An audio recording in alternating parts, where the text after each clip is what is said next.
Hello, everybody. Welcome. Welcome to Heart of a Hobbit here on the Lotro Twitch channel.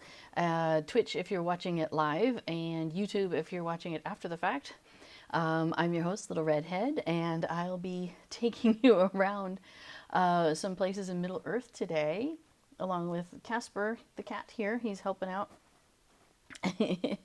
So the cats have been very much wanting to be near me to the point where they were stealing my chair when I would get up sometimes. So I have replaced the chair with a couch for now. This is only a temporary situation, but it makes the cats very happy because they're able to be right nearby me. And he often has been curling up, yes, you have, and sleeping on the couch. Oh, just come a little further, just a little further.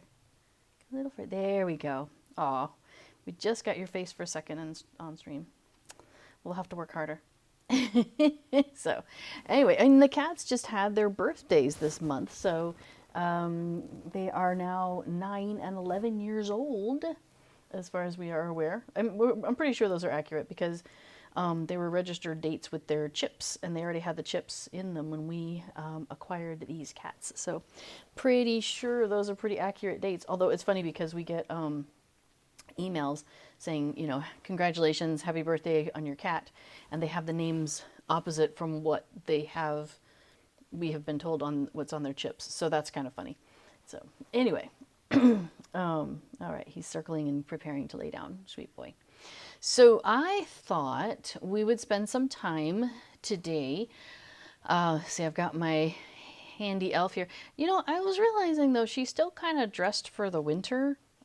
So maybe I should see if I have any more, I don't know, summery. Oh, that's a good one. A lot of stuff in bloom. Okay, we'll wear that one. Let me just make sure that that shield is not showing. Okay, cool. The shield is not showing. Excellent. All right, that seems a bit more appropriate for the spring here. So where we're at is there is a reward track. Let me pull that up. So this is the reward track, and we have 28 days and 22 hours left until it switches to the next one. If I want to collect the goodies on here, the goodies that I'm interested in, which would be things that are cosmetic pets or housing items or, you know, things like that. Everything else is stuff that will improve your legendary items, which at this point I'm feeling pretty good about. So I'm not too worried about the rest of the stuff in this track. So really all I want are the things that you can get at 25, 50, 75, and 100. So right now, I have made it to 25, and that is a Coffer of the Dragon's Hoard, which I believe is some housing items. I haven't picked it up yet because I have to claim all of the boxes between here and 25 just to get this. So I need to have a character who has a lot of room, who can hold all that stuff. So Ferdold says, good morning. Good morning to you. It's afternoon here, actually. The sun is like right over there and is working. Actually, I think it's there. I pulled the curtains because it was blinding here, and I didn't think that was very useful for streaming. It was just everything's washed out. That's probably not so good. So anyway, let's see. Okay, so 25, I can claim that. I haven't yet, but I can. And then 50, we're getting close. We're not there yet, but we're at 44 out of 50. So that's getting close to that, which would be a Coffer of the Emerald Drakeling. So that is a cosmetic pet. Now you only get one, and I have more than one character. So unfortunately I have to pick like who gets the good stuff. And I have a main character on here, Rosenbloom, and so she gets all the goodies. That's where we're at for now. It used to be her sister Adamantia. I gave all the goodies to her, but I've switched to Rosenbloom and I'm much happier about it actually. So that works fine. 75 is a Coffer of Glorious Memories of Gondor, which is a set of housing decorations to memorialize Gondor's glorious history. So very Gondorian stuff will come out of that box. And I would like to get to that just so at least I have it and I can decide if I want to put that stuff out or not. And then the last one, 100, if we can get there, is a coffer of the water buffalo family. So it's three, if my understanding is, I believe it's three different tomes, and each one is a different water buffalo. So one is a bull, one is a cow, and one is a calf. I don't know how often I would use water buffalo cosmetic pets, but you know, I hate to miss an opportunity. So my hope is to get to 100 before this track runs out in 28 days. So we gotta get on it, right? Because like I said, we're in like the mid to late 40s here. Yeah, 44. So we have a ways to go. So I have been trying to earn some legendary item experience to move this track forward. I thought I should make some tea, and I put some honey in it because my allergies just like went crazy yesterday. So I thought, all right, we need to start having some local honey, see if we can deal with that, push that off. All right, so one of the ways that I tend to go about getting legendary item reward track experience, the way to move this bar, there's a couple of ways. So let's actually, where am I? Which house am I in? Oh, I forgot I have the small map on this. Okay, I'll have to fix that later. I have the, that's just me making noise, bud.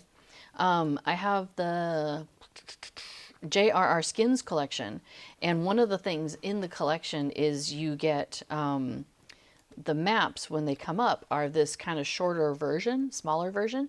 That way you can still see, you know, you can still be moving around and see what you're doing while you have the map up, which is a really nice feature.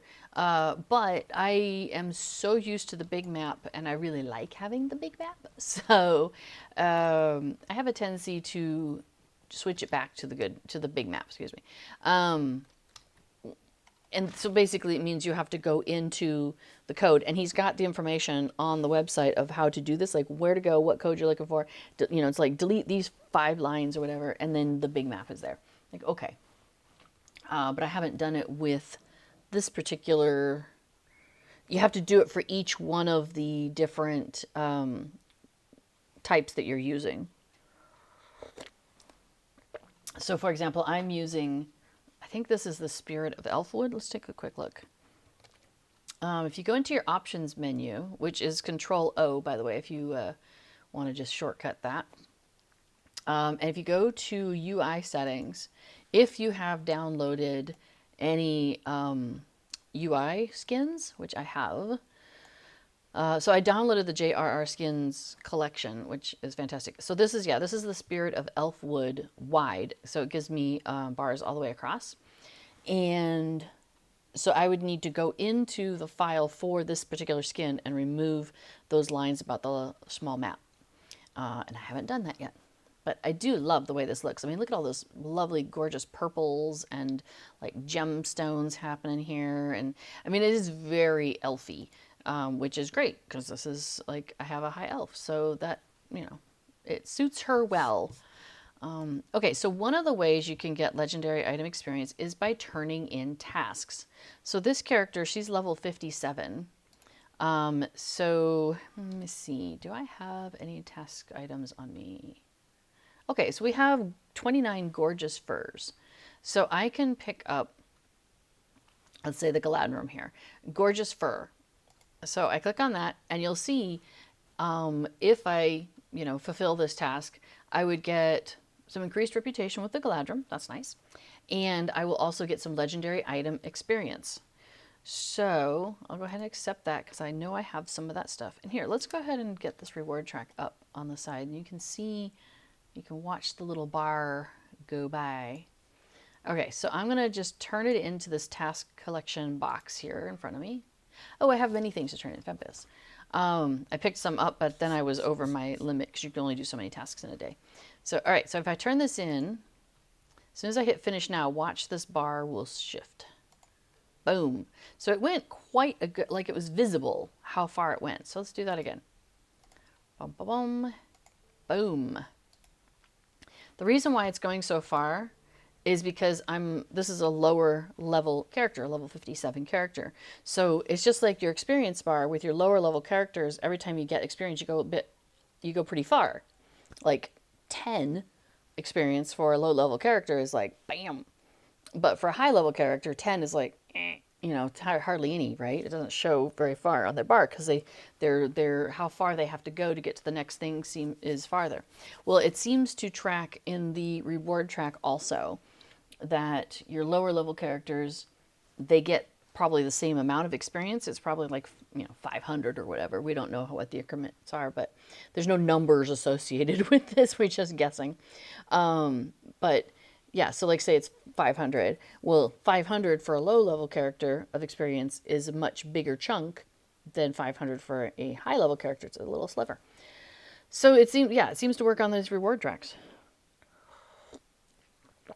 Excuse me. So I try really hard then to, if I'm earning legendary item reward experience for this tracker, I try to make sure I do stuff with these characters that are of a lower level but already have their legendary items, because you have to have your legendary items before this track is available to you. So but now I've got this character and I have another one, and they have that experience disabler, so they will stay at this level. So this character, she's level 57, and she's going to stay at 57 unless I remove that disabler, which I don't plan to do. Let's turn in some elegant scales. Sure. And let's see. Now, if you want to know how many tasks you can do, you look at your quest log, and I can do 7 with this character. It looks like it says I've done 3. Okay.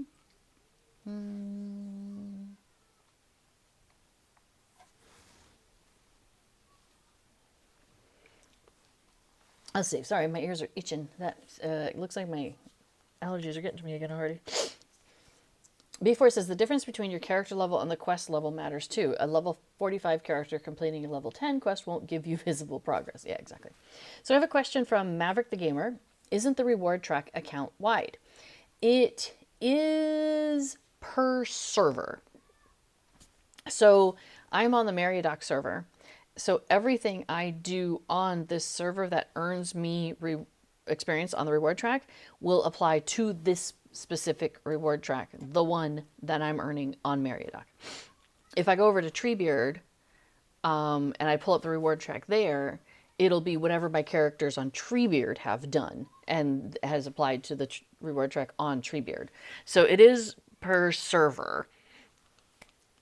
I wonder if I have any...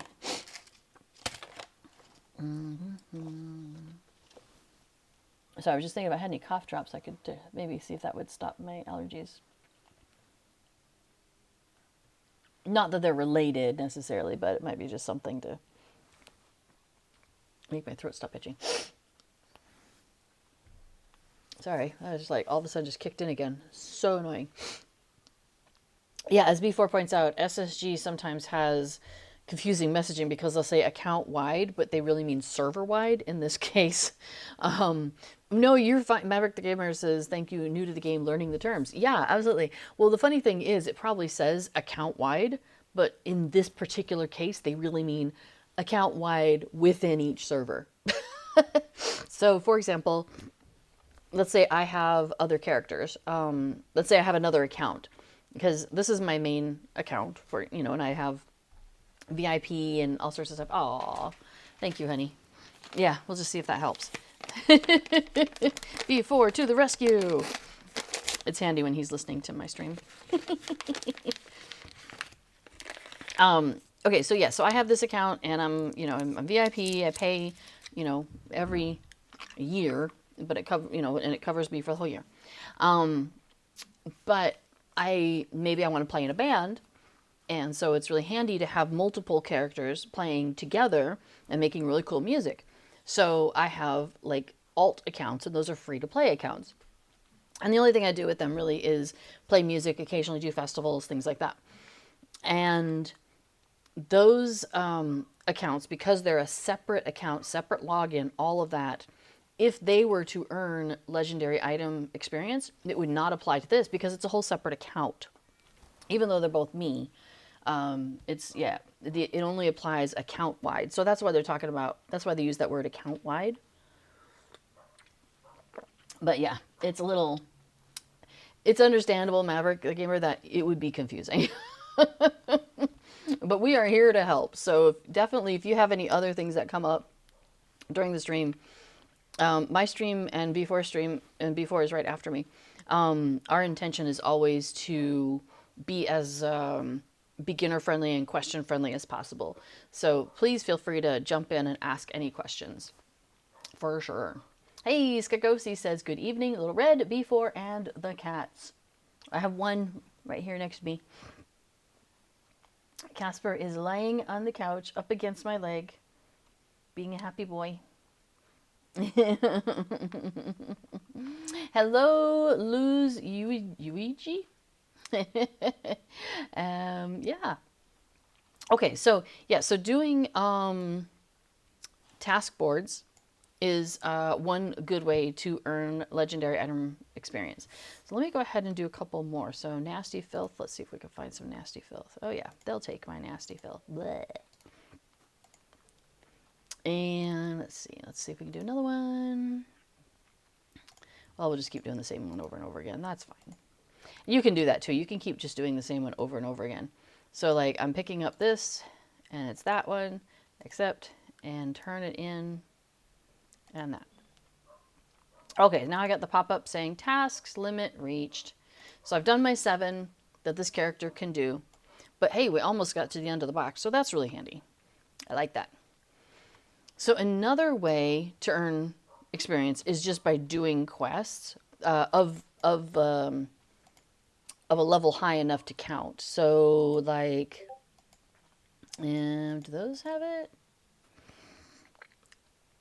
All right, technically those do. Let's go back. Okay, so Cardalon, I have a level 24 quest that I never finished.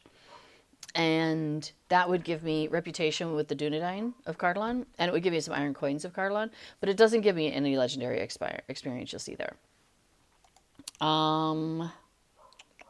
Moria, though, I have a Moria quest that I haven't finished, and that is a level 60, and that would give me legendary item experience. So, yeah, anything that is high enough level that it could give you LI experience, it'll say there whether it does or does not.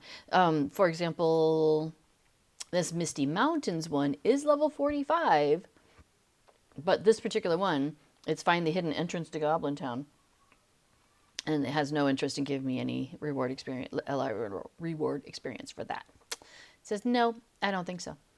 Level 15 Taxidermist of Bree. Nope, no experience for that one. Okay, so doing quests that are, level 45 and above generally will give that LI reward experience. So Maverick asks, I have a level 150 and a 55, so I'm better to level the track on the 55. In general, I would say yes.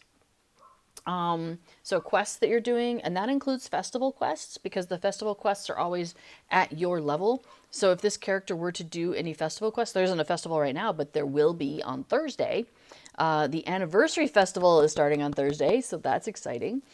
And so this character, if she picked up any festival quests, they would be level 57, and so they would give legendary item experience at level 57. So that would be cool. The only caveat I would say with your 150, though, is because 150 is cap, there's a special thing you can do called delvings. Don't know if you've gotten into that yet. I'm trying to think if this character can get to any of those. She cannot easily. Hang on. Where can I go? So this is I have a minstrel. She's not a hunter. Hunters are way easier for me to get around. AstroGamer27 says, hey, hello. Welcome to the chat. Goodness, there's a dog outside just barking. Enough. Well, okay, so there's a couple of places, and generally, that would explain why he's all activated. Casper's a little bit nervous looking and twitchy, and I was trying to figure out what was going on. That would explain it, because the dog will not stop barking. Boom, boom, boom, boom. Like, if I were to go to Cardalon or the other one, Swan Fleet, but that just takes me to Mossward. That doesn't help. And like I said, this character hasn't been to, like, any of these places. Okay, so there's a couple of places, and I usually go to the places in Cardalon and Swanfleet. So, let me... Eriador, let's just... Oh, yeah, let's look at Eriador. So, in Hern, for example, there's a person who will give you a quest to do a mission. And so it's something that is pretty much specific to that region. So it'd be like, you know, hey, there's these bad guys hanging out over near Dol Ernil, and you know, we're not sure what's going on, but they're, like, I don't know, killing all the wildlife nearby. Can you go and deal with this threat to us? And so you go into a specific mission, dungeon, if you like, and it's just, you go in, you have a quest to, like, defeat 10 orcs and the orc boss. So you go in there, you defeat 10 orcs, you defeat the orc boss, and then you're done, and there's, like, a scout who will come and be there in the mission, and you talk to the scout, and the scout's like, great, let's go back. You know, so you do that, and now you're back to the quest giver back in Hern. And that quest giver in Hern is like, thank you very much. Here's some goodies, including some legendary item reward experience if you're of that level. Have a nice day. And then you can they often have like 4 different missions or so that you can do with that quest giver. If you are at the cap for the server, which currently is 150 for most of these servers, you can also do an extra thing in those missions to make them a little harder, and that's called a delving. And so you get this delving stone, and it has like this dark, misty stuff going on inside of it, something evil or malicious feeling inside. And they're like, wow, you know, this is some creepy stone, and it's got some weirdness, but we need to deal with this. So can you maybe find something to do with this stone? So you take it with you into the mission, and then there's a delving stone, and there's like a little crevice, and you can take your stone and you can put it, your gem, and you can put it in the delving stone. And basically what happens is it cracks it open, so it releases all that negative energy, but then that imbues the area with that negative energy. So then you have to defeat the things that you were going to do, like the 10 orcs and the orc boss, but now they're harder because they have that negative energy that's been absorbed into them. But if you manage to do that, then when you come back out and you're talking to the mission giver, they'll say, you know, thanks for defeating the 10 orcs and the orc boss. Great, thanks very much. But they'll also say, oh, and also thanks for dealing with this delving stone.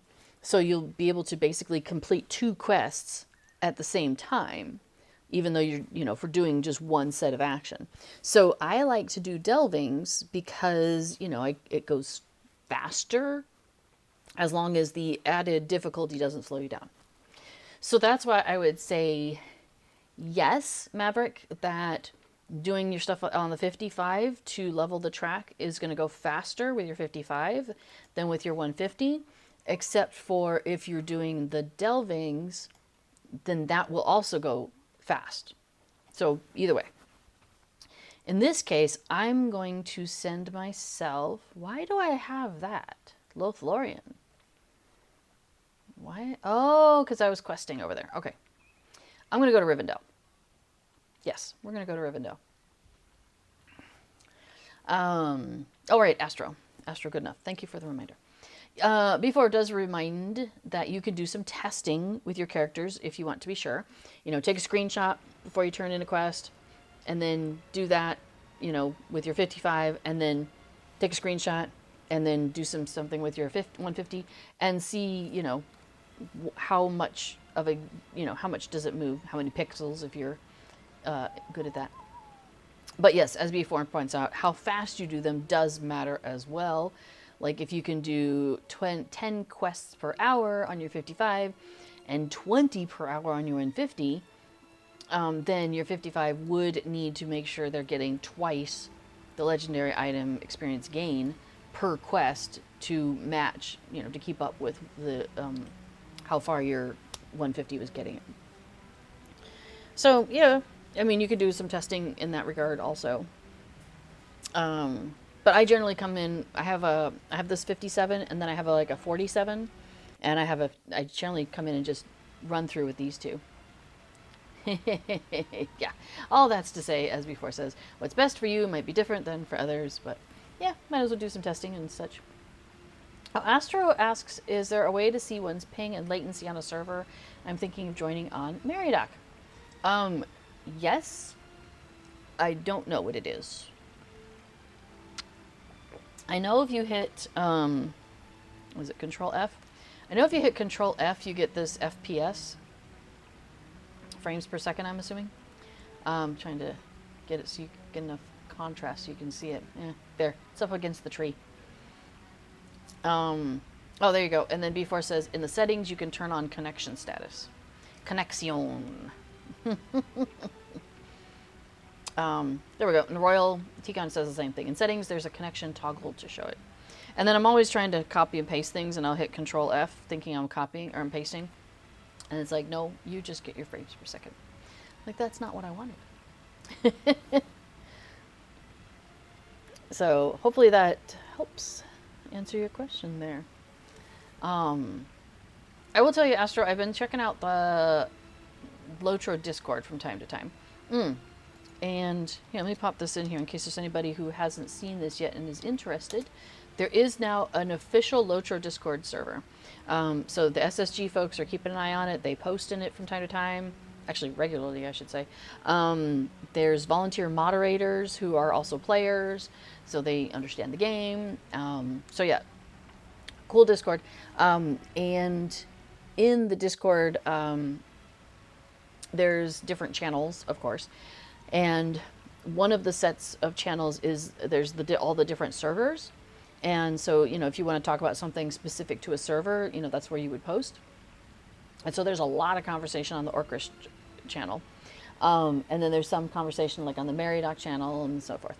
And I still see people on the Orcrist channel talking about how full it is and how they're still getting delays, and sometimes they have to wait in line even just to log into the server. So if you're comparing Orcrist to Meriadoc, I would guess you're probably going to have a better time on Meriadoc.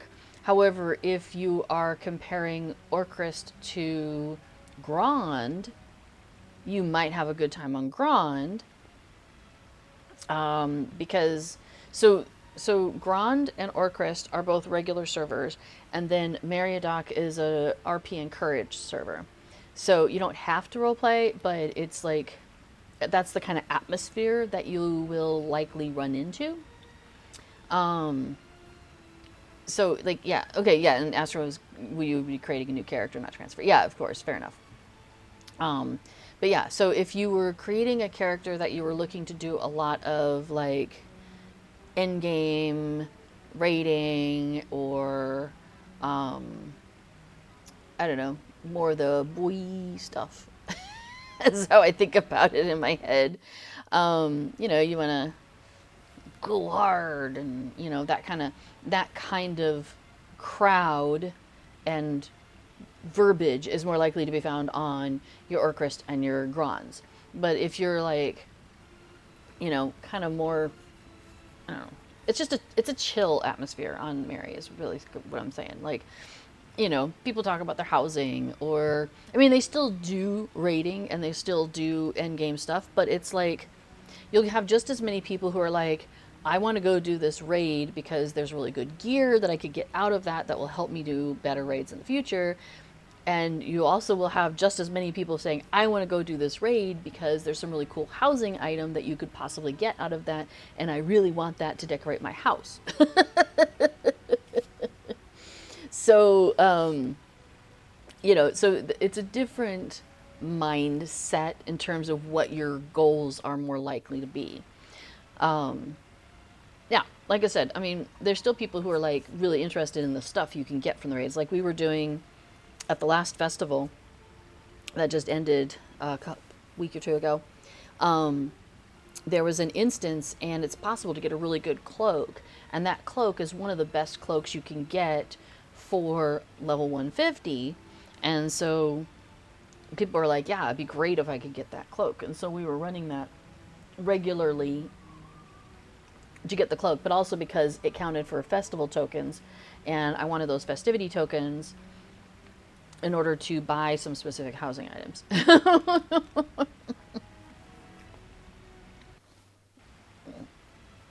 So, um, yeah, I guess it just kind of depends on what style of gamer are you most looking for. Hang on a second. Excuse me. Goodness.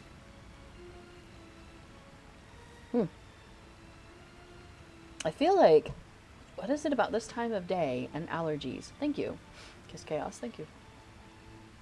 Like, seriously, yesterday, about this time of day, maybe a little later, all of a sudden my eyes just, like, went.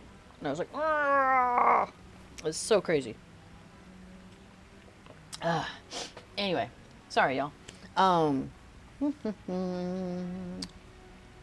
Yeah. So Astro Gamer, that's what I would say is Astro. Whatever you feel is most like your style and your vibe. Yeah. Okay. So I am here because I want to run through some things with this guy and with some other guys. I'm going to check where I'm at. Okay, I have 472 of these tokens right now, and there is a cap of 500. So if I get to 500, I will miss out on tokens, and that will make me sad. Yeah, the lente hangt in the lucht. Thanks. That the spring is in the air, and in my sinuses, and in my eyes, and on my clothes. I was working in the garden earlier. A friend is helping me with gardening stuff, and so we were out there earlier, and afterwards I'm like shower and like scrubbing everything because I'm like I want to make sure I have no pollen on me at all.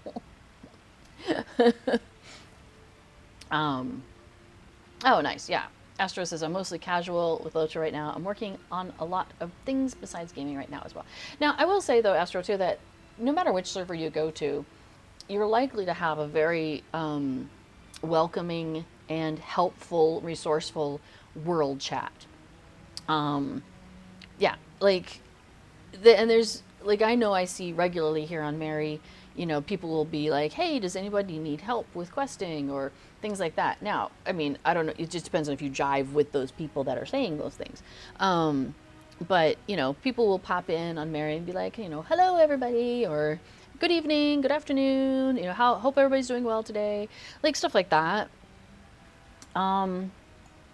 Where did the food people go? Oh, I guess that would be over on Peregrine, wouldn't it? So, was it Kirk Hollow or one starts with a G? One of the servers, like, they could talk about pizza and food for hours on end. And I'm trying to remember which server that was. Is that Oh, no. You think... Glamdring. Anyway, I'm trying to figure out where those folks are. I suppose those people then went to Peregrine. So, anyway. Yeah, Kiss Chaos says, yeah, I know that feeling. Living in the southern U.S., the pollen is almost as aggressive as the mosquitoes.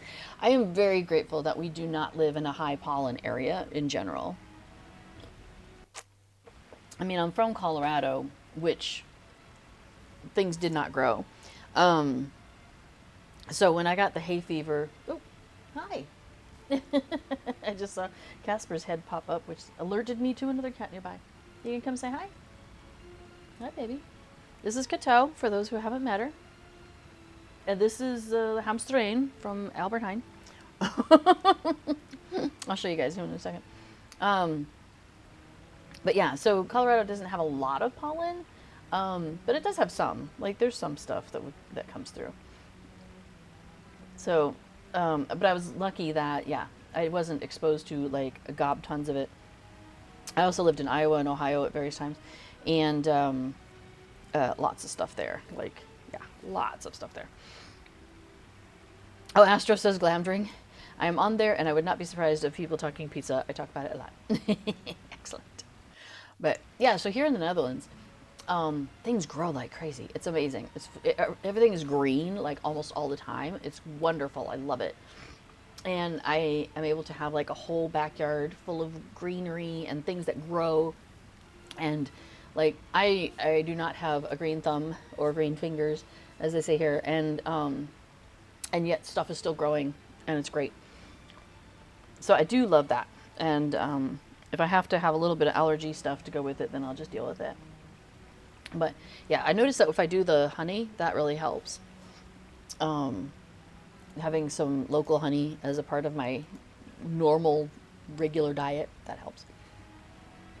Okay, so I have 472 tokens, and there's some housing items here. So what you can buy from this barter is there's some cosmetic pets. There's a cosmetic outfit item. Here, let me show you. It looks like this. It's called Rider's Block. Get it? Because you're blocking because it's a shield. Super cute. Because the stuff here is kind of Bilbo-y themed, sort of. We have an adventurous visitor. That would be Bilbo. But I have Bilbo in almost every house now. In fact, sometimes multiple places in my house. So I think we're done collecting Bilbos for the moment. There's some benches and chairs and a gazebo. Got a bunch of the I've been picking up those holly shrubs. Those are cute. But then if you don't want that, there's also some like jewelry. So you could get a ring or you could get a pocket item. Well, my pocket item is my disabler, so I wouldn't switch that out. And the rings, I think I've already gone through this. So it really comes down to, are there any other housing items or cosmetic pets that I want to get? And what I was doing is I was just kept getting more of the cosmetic pets and then using them on like to give away and stuff like that as giveaways. So I have a whole stack of those set aside, but I'm just going to go ahead and start, I think, teaching this character these different animals. That way I can kind of move on with that. Okay, so this is a set of adventures that they came out with, the Further Adventures of Bilbo Baggins. And the idea is that this is after the Fellowship has left Rivendell. Oh, we have two cats on the couch. We'll see how well this goes. Sometimes they cohabitate peacefully, and sometimes they get annoyed with each other. Anyway, so yeah, so this further adventure begins on January 12, 3019, and after the forward, the Fellowship departs. So the Fellowship has departed, and we don't know where they are, and Bilbo's hanging around at Rivendell, and we're about to find out some storyline. And so he's like, hey, this elf, might you spare a moment of your time? It is almost certainly nothing, but I should not care to face the master of the house if it turns out otherwise. I understand you know Bilbo Baggins? Yes, the Hobbit currently in residence here at the last homely house. A guest of Elrond, welcomed by all. I had a question for him of great importance, but when I sought for him, I could find no sign of him in any of his usual haunts. That is quite unusual. Will you accept this mission? I need you to find him for me. I'm going to say, sure. So then he's like, all right, well, you will help me with the search for our missing hobbit? Well, good. Again, I'm sure it is nothing, but if it is not nothing, it is sure to mean trouble. Hey, hey, hey. Two getting feisty. So Astro asks, here, let me go ahead and let Kelbler stop talking, because he got kind of wordy. There. We're just going to kind of follow along, but I'm not going to like read it through for you guys. You can, because you should come and do these for yourself, because I think these are really fun and they're really cute. But I've done them many, many times, and so I don't need to read it anymore for myself. Okay, so answer Astro's question. If I was to buy the Journeyman's Mount account thing in the Lotro store for a character on a North American server, would it also apply for a character on the EU server as well? It does. In that case, account wide means account wide on every server. So if you guys get Journeyman, which by the way I highly recommend, I love Journeyman writing, I have it myself. It gives you the writing skill for every single character that you have. It gives you apprentice writing, I think it's called, which gives you a certain amount of speed, and then it gives you journeyman writing, which is like a higher speed, so like 67, I think. 72, so, I forget. So anyway, so you're going really fast. It also gives you Smell the Roses, which is basically a speed disabler that you can put on. So if you're riding around in a group with other players who don't have journeyman riding, you would normally go faster than them, but you could put on the speed disabler, the Smell the Roses, and that will slow you down to regular speed, so you and your friends don't get slowly further and further apart, because that does happen. We have experienced that ourselves. So yes, and the cool thing about journeyman writing too, another cool thing about, hey, neat Dune. Seriously? Goofus. You too. Children. Oh, 68%, thank you. Is the, oh, hang on, what was I doing? I'm running this way. Yeah, every single one of your characters that exists will get that. So if you don't already have writing on a character, now you do. Now it comes in a box, so you have to open the box and then like read the scroll. So it's not like automatic. It doesn't automatically just apply it for you. You have to like actually click the thing. But then it's on your character. Your character knows it. So every single one of your characters will get that box. And so if you don't already know writing, you then can acquire the writing skill. And every character you make after that also will get journeyman writing as one of the packet of things that you get when you start a new character. So as soon as your character is, you cannot apply the writing skill until you have novice, that indicator or whatever. So you basically have to get through a certain point, and then you can open the box and get your writing skill out. So I started a new character. I'm just going to keep walking through these while we're talking. These guys didn't know where he was. They haven't seen Bilbo. So now we're going to check. So we checked in Rivendell and nobody's seen Bilbo there. So now we're over here at the High Moor and we're checking to see, there's some elves who are scouting over here. So we're going to see if these guys have seen him. That's the broad strokes of what we're doing here.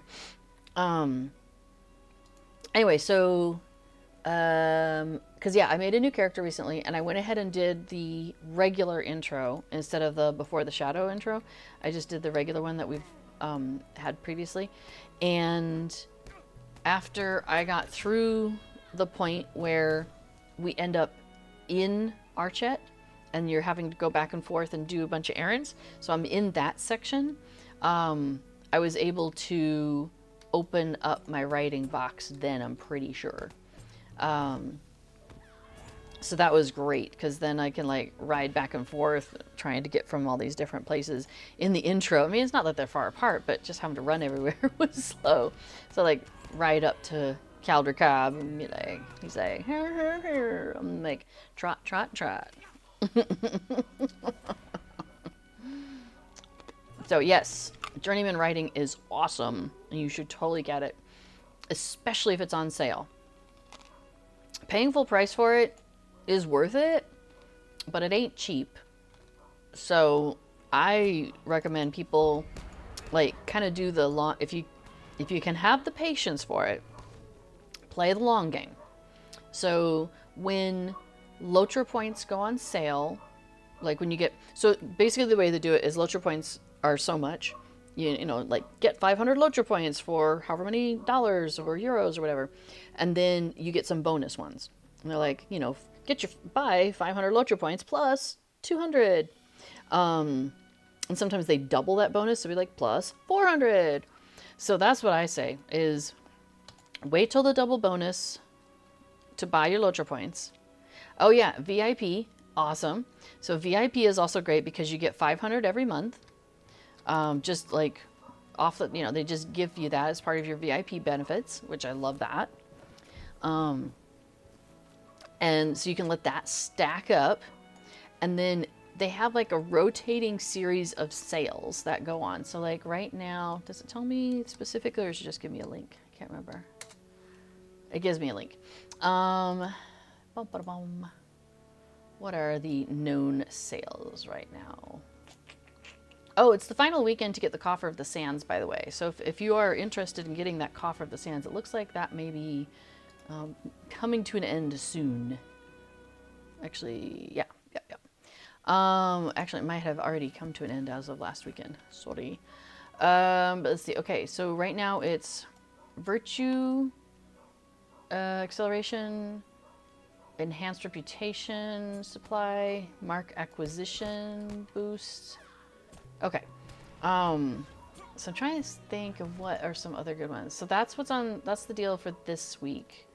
And then like last week it was stat tomes and bundles. Oh, that's funny because I actually want some of those. Food, drink, combat buffs, movement buffs, that sort of thing. Yeah, and so forth. So it kind of has like a rotating group of sales that they do. So it's worth keeping an eye on that because some of the things I recommend are, yeah, Journeyman Writing, which doesn't come on sale very often. Definitely worth keeping an eye out for because when it does go on sale, you want to grab it. Let's see. And then Mithril coins don't go on sale are not, you know, discounted very often either. So when those go on sale, you want to get, you know, a good discount on those. And then, travel skills. So like the Hurried Traveler, and there's like 3 of them, and together they like make all your travel skills faster, I should say. The cooldowns, they make the cooldowns faster. By default, any travel skill, your cooldown is 1 hour. And one of the cooldown travelers that you can buy like reduces milestone skills by 30 minutes. And another one, like, you know, milestones and return twos. And another one does, you know, return twos and another one, like guide two or whatever. So there's 3 different types. Oh, thank you.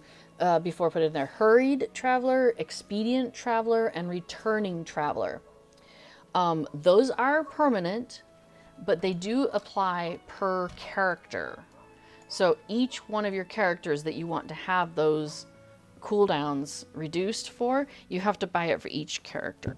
And it is by default like $350 or $450.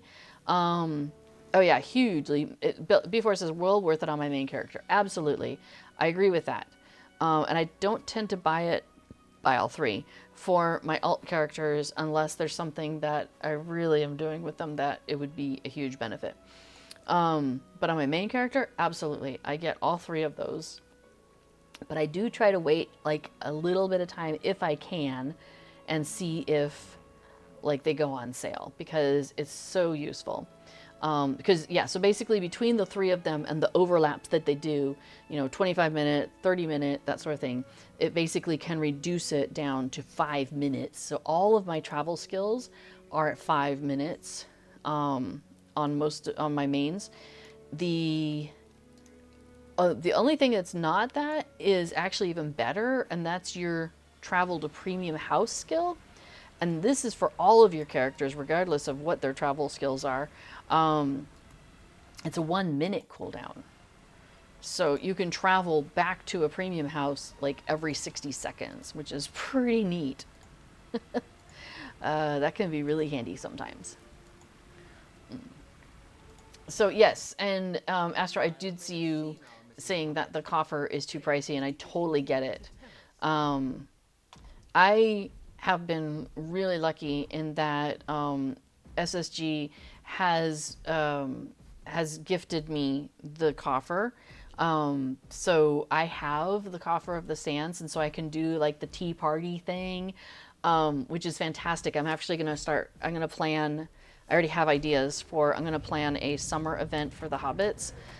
So I usually hang out with the hobbits, and turning my Belfalos house into like a summer retreat house is my thinking, like a summer picnicky kind of place. By the sea. I think that'd be really neat.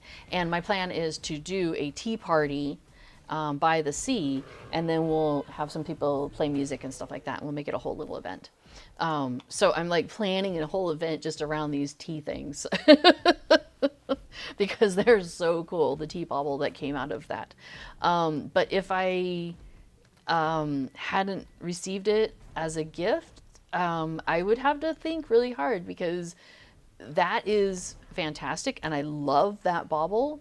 But the cosmetic items tend to be very like armor looking, whereas my characters tend to wear softer clothing than that. Like for example, she's here in like an outfit that the river hobbits have, so in a nice floppy hat and flowers on her back.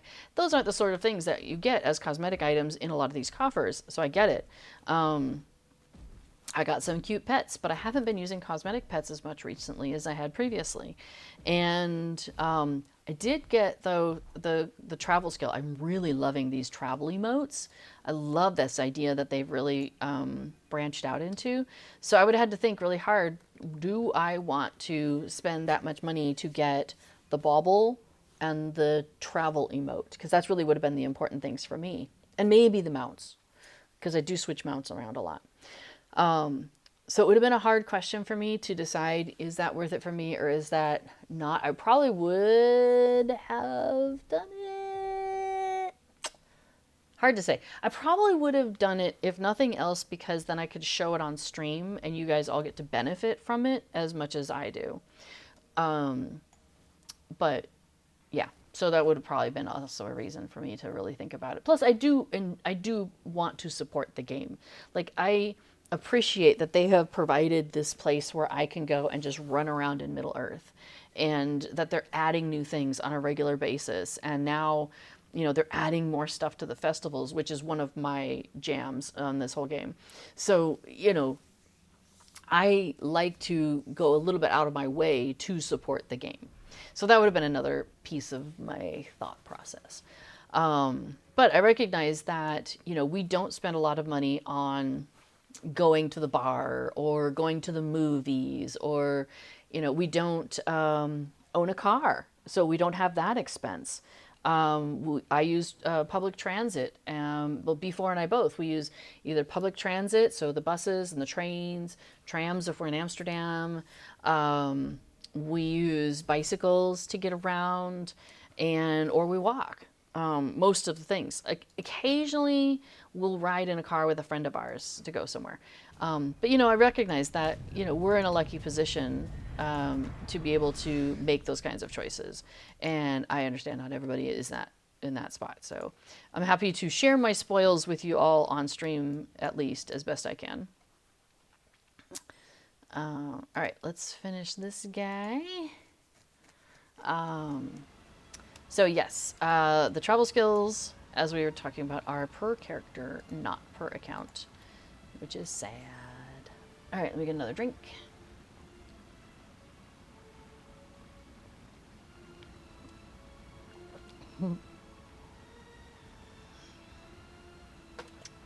Yeah, B4 says, I do appreciate that while the coffers contain cool things, there's nothing game-breaking in there. I'm not missing out on something critical if I can't afford one. Yeah, I think that's what it is. I haven't had, well, I wouldn't say that, that's true. The Homesteads one that came with the giant barn, that one's pretty neat and quite worth it. And then, gosh, which one? Oh, I don't think I have them on this character. A lot of times I use my second bar as all the emotes and stuff. Let's see. Emotes. Let's do... What's it called again? Not called travel. No, what's it called? Milestone. So the milestone default, okay, and then milestone Mirkwood. Oh, that's the one where you blow smoke and it makes this spiral around you like a dragon. That one's pretty cool. Milestone pack, though, that's the one I'm using most of the time. Oh, that's funny, it's not animating. Where basically your character leans down and there's a backpack that shows up and you're packing things into the backpack and then you throw it on your back and then you go. That one's great. I love that one. Milestone Rohan.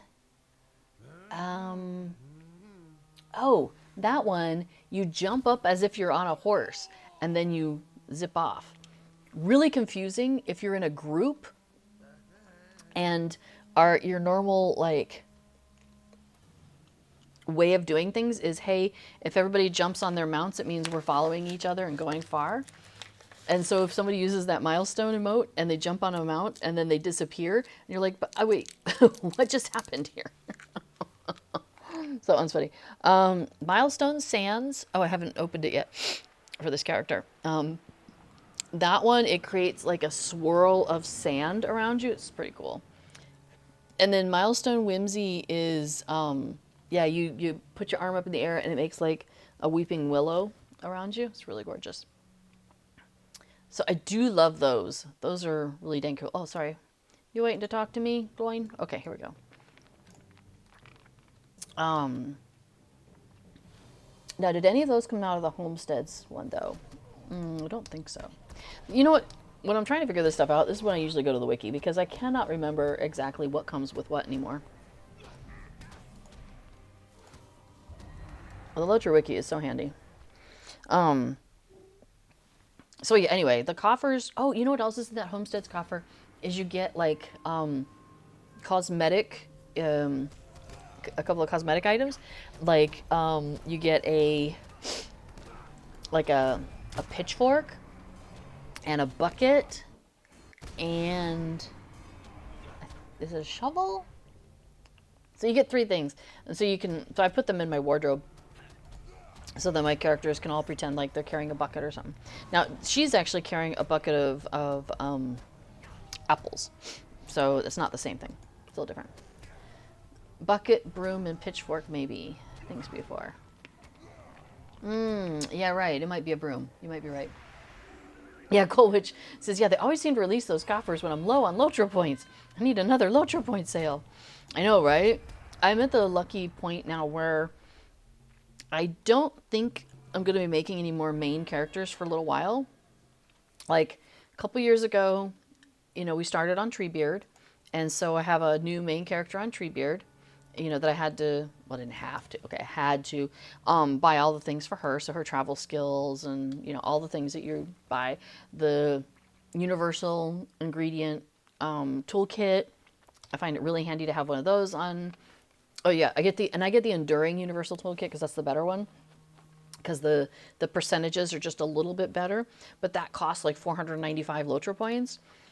So that's like a month of VIP right there. But it's worth it. It's worth it to have it on a character because then you don't have to think about, you don't have to ask somebody, oh, can somebody please make me a toolkit? You know, you don't have to use the little, you know, the 3 different ones. You have to keep switching them around.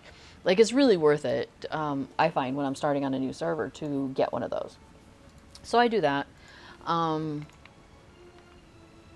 Getting the travel accelerations is worth it. I spend 3 mithril coins and get the travel to Lalia's Market because that's worth it to me. Yeah, so all these things that like I start off, it's kind of a higher investment when I first start on a new server. Carryalls, I definitely would love to have carryalls. So when I'm on a new server, I'm just like, okay, gotta pick up some carryalls. And those don't go on sale very often, so you know, I will often try to just buy one and then see if I can skate by on that until the next the next sale comes along. But that's like once a year that they do a sale on those, if you're lucky. So anyway, yeah, kind of rabbiting on there. Anyway, so I don't have a need of starting a new server, I don't think, anytime soon. Like, Meriadoc is a new server to me, but I transferred in a whole bunch of folks, right? So I brought all of that infrastructure with me. I don't have to buy that anew. Like, I had to buy new houses, but I had sold my previous houses, and that gave me the writs to buy the new houses on the new server. You know, stuff like that.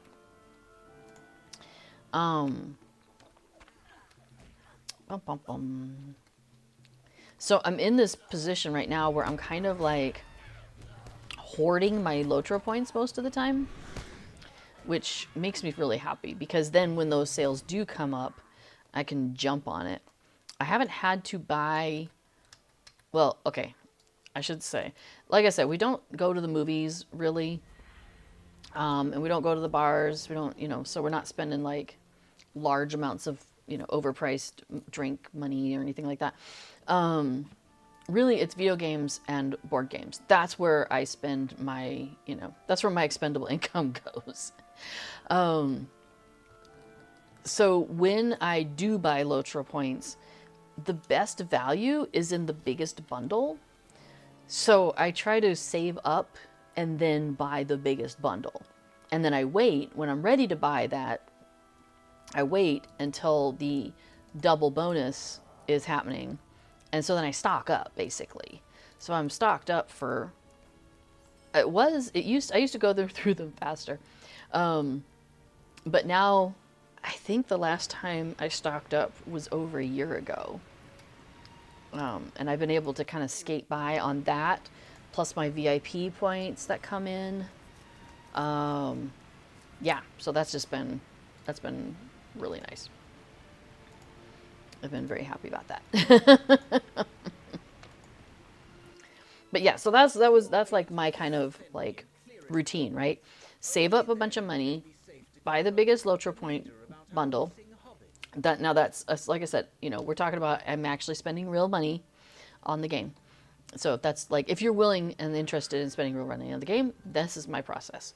Is I will save up, buy the biggest bundle of Lotro points when they're on sale for the double bonus. So I get the most value for money on that. And then I wait till things go on sale to buy them. So like when Mithril coins go on sale, I stock up on those because they almost never go on sale. When the travel skills go on sale, I make sure, you know, I have all of those for any characters I'm playing regularly. Yeah, like those sort of things. I got Journeyman when it was on sale. One of the best purchases I ever made. I got the wallet back when you used to have to buy the wallet. That was worth it. I don't begrudge anybody who has the wallet now for free. I'm like, because I got my money's worth on it before it went free. So I'm happy about that. I'm glad that everybody gets the benefit of it now. Yeah, so that's kind of the way I roll because I really am Dutch at heart. What is the best value for money here? Let's make that my objective. And B4 did point out, Kissed Chaos, when you asked about wanting more portrait frames, that B4 posted a link to the legendary item server. Oh, I think that's all the portrait frames. Sorry. That's a link to all the character portrait frames you can get in Lotro. And yeah, there are some fun ones you can get on the legendary server. What am I rocking with this character? What am I even using here? I'm using the Yule Festival frame. Maybe I should swap it out. Which is the one? Oh, Heart of the Mountain frame. This one is so pretty. I love it. Ignore the tree in the middle. It's got like a stained glass kind of look of a mountain, like a very, you know, pointy peaked mountain. So pretty. That one's really lovely. What are some other ones that I really liked? Blaze of Hope is nice. It's got like a whole bunch of pinpoints of brighter blue, and then it's set against kind of a darker blue with like little tendrils of lighter blue coming around it. I like that one a lot.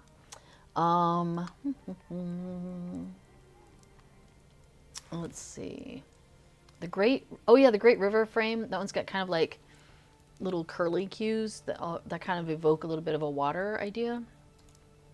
So those are some different portrait frames you can get. I think those are from the Legendary Star. The Heart of the Mountain one is, let's see, the Yule Festival, and you earn at the Yule Festival. Heart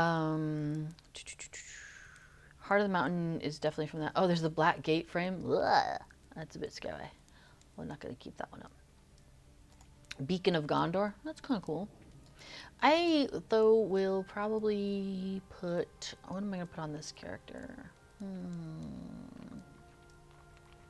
Oh, does she not have the Midsummer Festival one? The Midsummer one I like.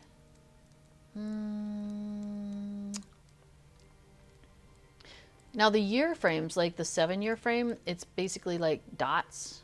And then you get big dots for every one. Let's see, big dots for the 5, and then the 2 little dots for the 6 and the 7, I think it is. Now I'm stuck here trying to figure which frame I want to use. All right, we'll just go with the Adventure Seeker for now. Okay. Oh, guess I've been digging through that link since they posted it. Excellent. Cool. All right, let's skedaddle as soon as Kelbler will let me. Astro asks, what is the deal with Meriadoc? Again, I know it is EURP. Yes, I mean, that's pretty much the deal. It's in the EU group. So basically, you've probably heard this before, but maybe not. I feel like that's a song lyric, you know, stop me, stop me if you think that you've heard this one before. But basically, when Lotra originally was, in its early days, Turbine was the company that ran it. And there were servers in America that Turbine was running. They were managing those servers. And those are the North American servers, known as the North American servers. And then they contracted out to a group called Codemasters, and Codemasters managed servers that were physically located in Europe. So because the servers were separated, and this is before, you know, interconnectivity was as easy as it is now. So the 2 servers groups operated separately. And unfortunately, there was some overlap in like some item IDs or something like that that were used on the Codemaster side that overlapped with the ones that were used on the Turbine side. And so those servers could not be merged or brought together in any way because it creates this conflict of data that to this point has yet to be resolved. So since that time, since the beginning basically, anybody who's on one group, the North American servers, or the other group, the EU servers, cannot move to the other group. There's no bridge between. You're either here or you're here. Now within each one, you can transfer within them. So you if you're like, oh, I'm over here on, I don't know, Laurelin, and I'd really rather be on, you know, another EU server, Evernight, you had that ability to swap between them. And that still exists. So these new servers, so those servers were all 32-bit servers, so getting into the technical stuff about, but that's just also how they're called. Now they have opened some new 64-bit servers for a myriad of reasons. Just know that it's good news in general. All right, so the 64-bit servers also, though, have to observe those same rules, because it's the same coding, as the current 32-bit servers. which means if you start on a 64-bit server, whichever group you start in, US or EU, North America, or EU, you are stuck in that ecosystem. So, yes, Meriadoc is in the EU ecosystem, meaning that you can theoretically transfer from one EU server to another EU server. So if you're like, hey, I'm on Mary, oh, but you know what, now I have a whole bunch of friends over on Grand, and I really wish I was over on Grand, and I want to play with those people, you should be able to, you know, transfer over to Grand. But if you're like, hey, I'm on Mary, and there's all these really cool events happening over on Peregrine, well, Peregrine is on the US side, and so you would not be able to transfer anybody to Peregrine from Meriadoc because they're in the separate ecosystems. Yeah, Astro has a Meriadoc character now. Awesome. Well, welcome to the server. I like it here. I think it's a lovely place. So the RP is technically RP encouraged, so there are no like hard and strict rules. There were at one point, we're talking like, how old is Lotro? 18 years. 18 years, like this week, they'll be celebrating the 18-year anniversary. So, for, I'm not sure when it actually was, but somewhere in the past, they, like when Laurelin has existed, but Laurelin's been around since the beginning. So, some point, maybe even at the beginning, they said like Laurelin was a role-playing server, and there were rules, like you couldn't have a non-role-playing sort of name. So, you know, you would make a character and hopefully you would choose a name that fit within, you know, a lore-sounding name. So like if you're running around with an elf, you might pick a name that sound elfy. If you were playing as a hobbit, you would hopefully pick a name that sound hobbitish, that sort of thing. You know, you would not, so if you saw a character running around, like a character name of like, you know, Boy-E Hard Hitter, you'd be like, okay, that is not like a name you would find in the lore. That's not a name you would find in Tolkien. And you could report that, and you'd be like, hey, this is not an appropriate name for the server. And then the GM would be like, you got to change your name, and like that sort of thing.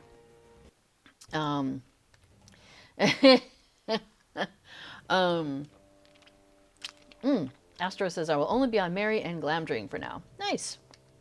Well, enjoy. So Kiss Chaos says, so what you're saying is my Hobbit bird named Ham Sandwich would have been kicked. I don't know. Like, that's I don't know, because like, that's very food related, and that's very hobbity, so I don't know if it would have or not. You might have been able to get away with it if you like had this whole lore about like why your parents named you Ham Sandwich. You know, it's my dad's favorite food, and I don't know. But yes. So but they did have like rules, you know, lore appropriate names, like interactions. I think there's some rules about that too, about like no outside politics. I mean, but that's actually a Lotro rule in general anyway, so that's not a good example. Yeah, I don't know. I can't think of anything now. But now everything is, that's an RP server, is RP encouraged, meaning nobody's going to kick you out. Nobody's going to force you to change your name. Nobody's going to force you to choose a good name. Like, do what you want. Nobody's the boss of you. You're not my dad, you know, whatever. But as a member of a society, it is nice if you come in with the expectation that, you know, people are enjoying a certain vibe, a certain immersion in a on a role-playing server. And, you know, it is appreciated when you join in on that in whatever way it is that you choose to join in on that, whether that is doing role playing with people and interacting with people as a character, or whether it's just being mindful of other people's experience and not doing anything to take them out of that experience. So, it's a wide range of what that means on a role playing server at this point. But yeah, I'm not gonna like run around through Bree with my character and be posting things, saying things out loud that are, real world applicable and not Tolkien world applicable. Because I wouldn't want to do that to somebody. I wouldn't want to run across that of somebody doing that kind of thing and being, taking me out of that immersion. And it is actually kind of funny because, oh yeah, and Cool Witch points out that I do find Peregrine in the US RP server is rather chill. World chat is generally non-toxic. Yeah, I think there is a part of that too. I do see just the vibe in general, like the way that people interact in world chat, even though they're talking about real stuff like, I don't know. Let me see what's on here now.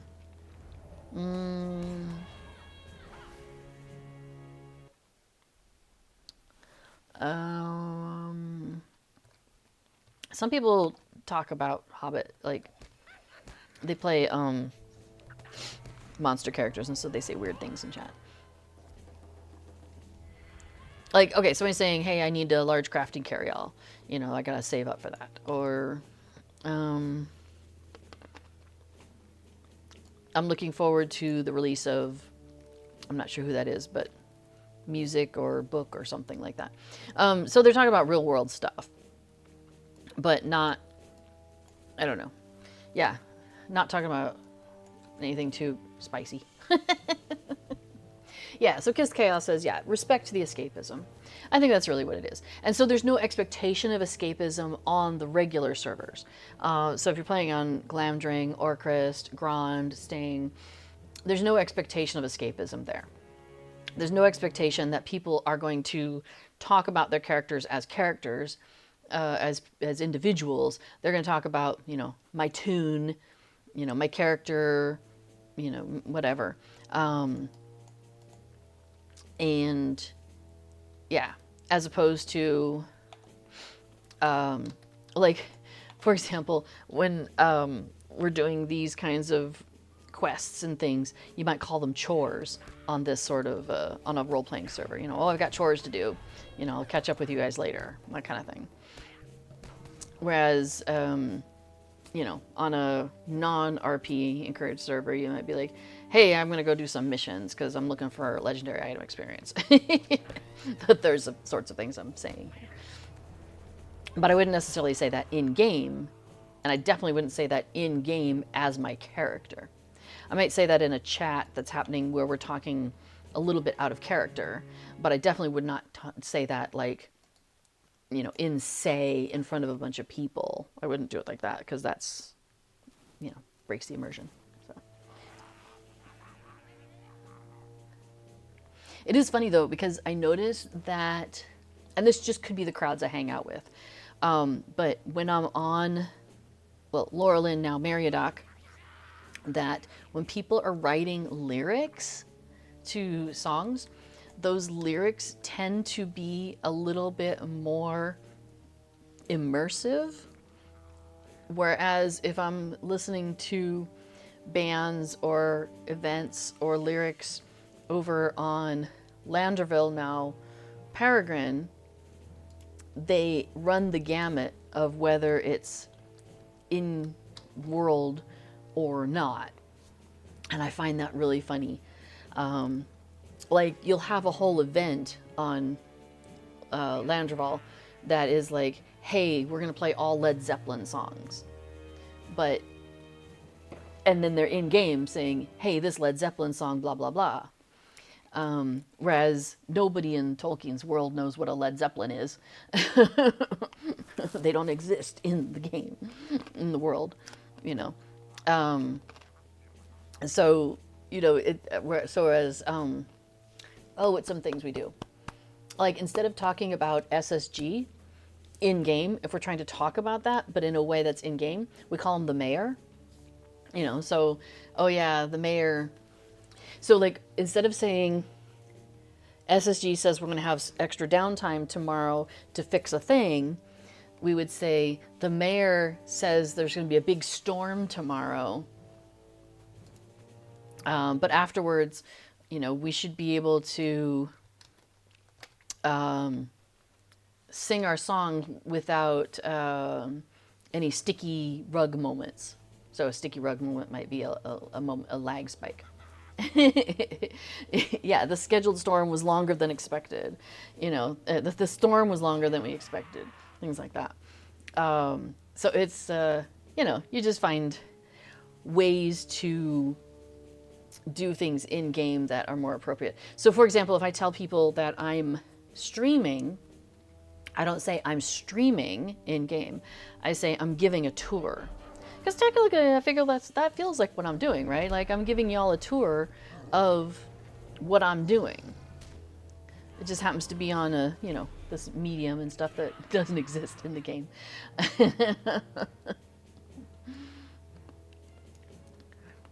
So I would say that's like, those are some kinds of examples of differences between the regular servers and the RP Encouraged servers. So yeah, Kiss Chaos, I think that was a fantastic way to put it, is respect the escapism. You don't have to engage in the escapism necessarily, but it is wonderful if you can respect it and let people just do their thing.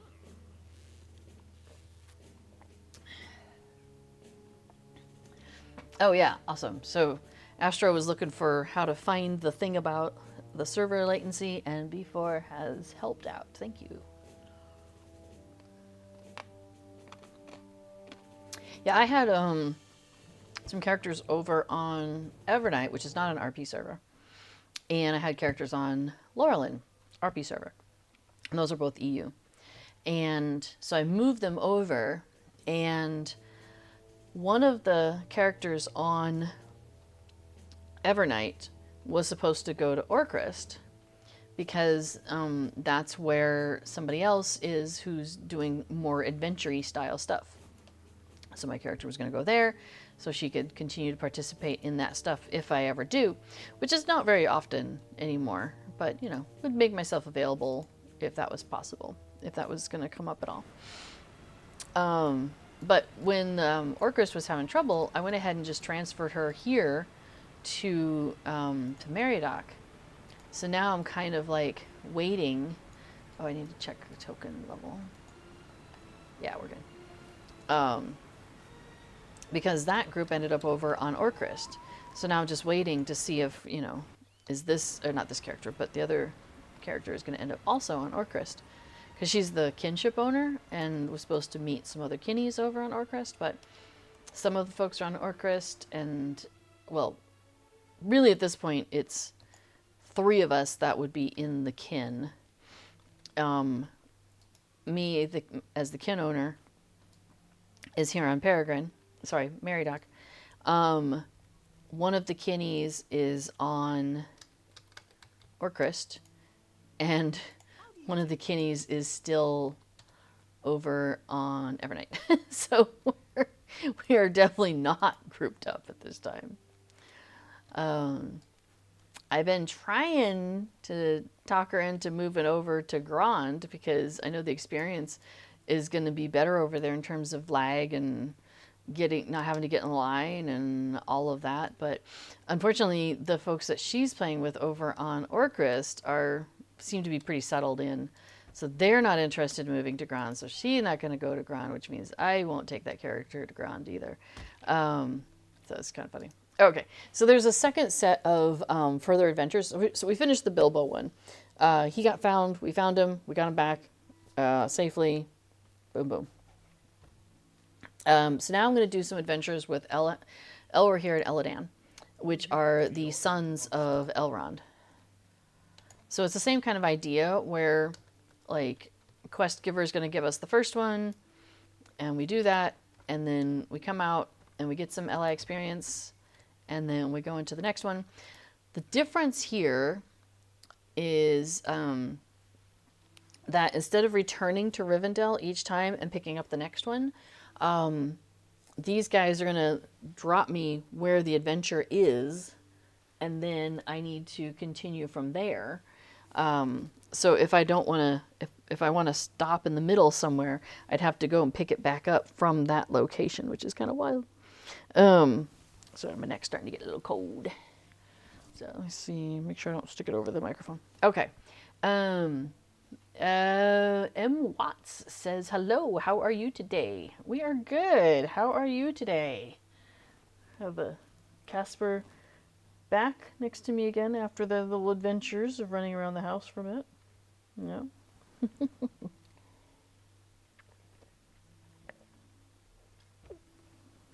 So, what we're doing with this one, the basic storyline of this is that this is after the company has, after the hobbits have gone across the Ford of Brunnen and have made it into Rivendell.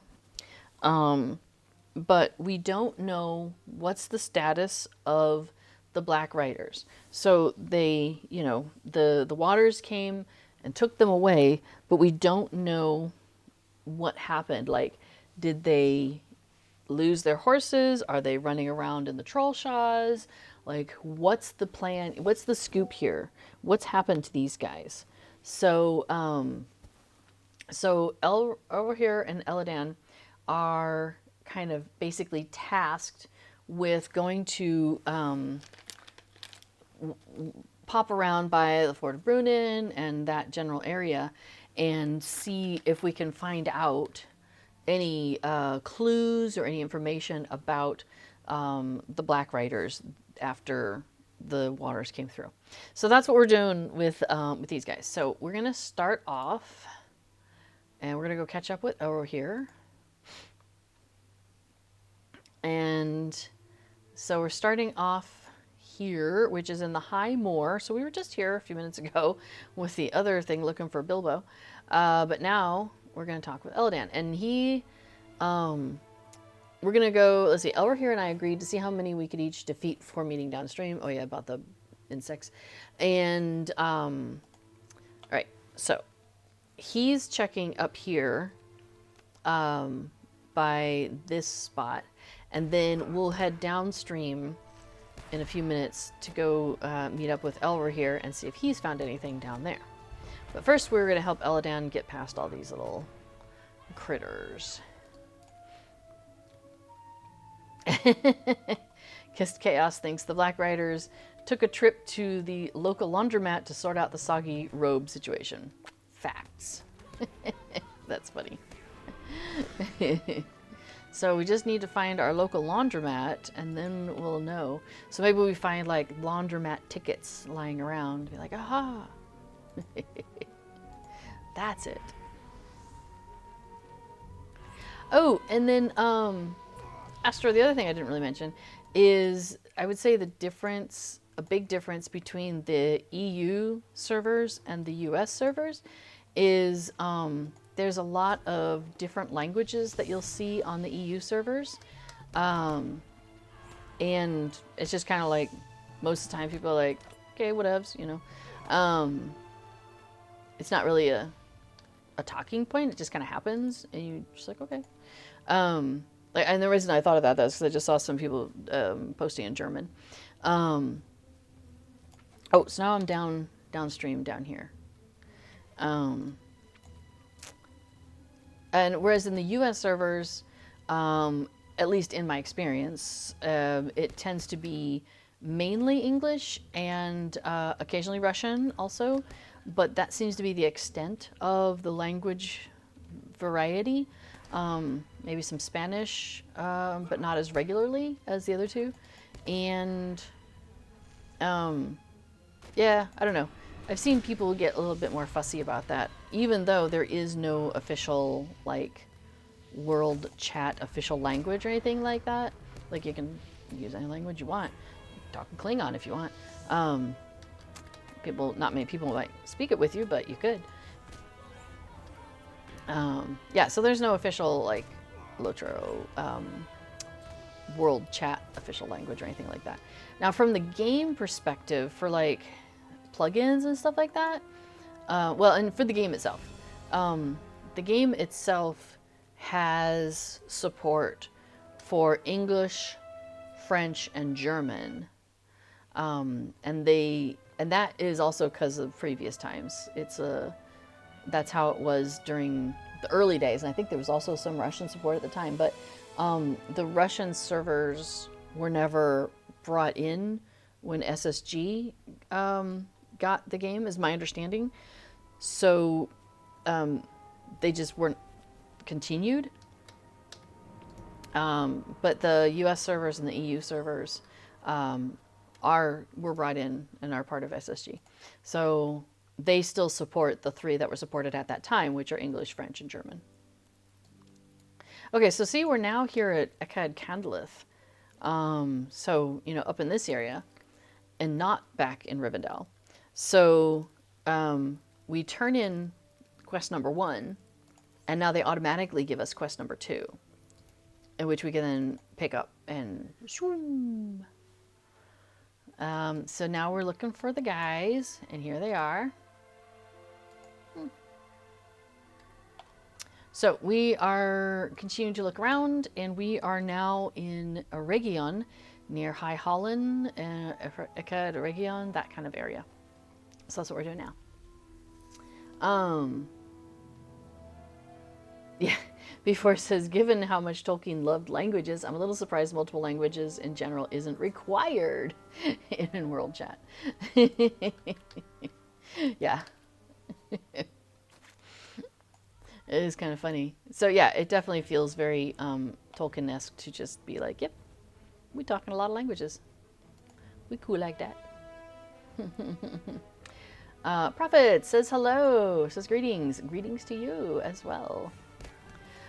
Yeah, Cool Witch says people in Brandywine got very fussy about the Russian in chat. Boggled my mind as to why. Yeah, I also encountered that and was also a bit flummoxed about that, especially once I started playing on other servers like Anor. I started playing on Anor, which was very international. Had people from all over the world because it was a brand new server, and so it was region agnostic, basically. Anor and Ithil were. And yeah, I just loved I mean, maybe part of it is because I am, I enjoy, I don't know, just the interconnectivity of things. And I like seeing a lot of different cultures, and, you know, language is one way in which you can kind of connect to a culture. So I found it fascinating, and I find it still very fascinating and interesting when people are using multiple different languages in chat. So I too was like, why is this a problem? But some people had very strong opinions about that, which was another reason why I didn't really fit in Brandywine. That server and me were not in for a long-term relationship.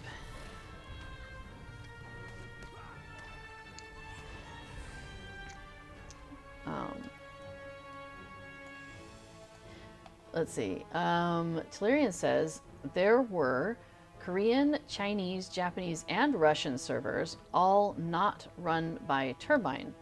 Okay. Oh, I see. Only the EU servers were brought back to Turbine after the publisher did not want to continue service. Thank you, Telerian. Yeah, I wasn't around during that time, so I don't always know the history as well as some other people. So I appreciate, Telerian, thank you for popping in with that, dropping some knowledge on us. So I knew there were Russian servers. I didn't know that there were so many others, Korean, Chinese, and Japanese as well. That's a shame that we, I don't know, lost them, or weren't able to, like, that SSG didn't, like, end up with them. That's a shame. Because, man, that'd be cool. It would be quite it would cover more of the globe, too, right? Oh, well. On the other hand, I mean, as it is, it keeps it manageable for a small team, which is what SSG has. So, you know, maybe that's part of the reason why it didn't end up coming their way, or I don't know, or because they weren't turbine. I suppose it's part of it, a big part of it.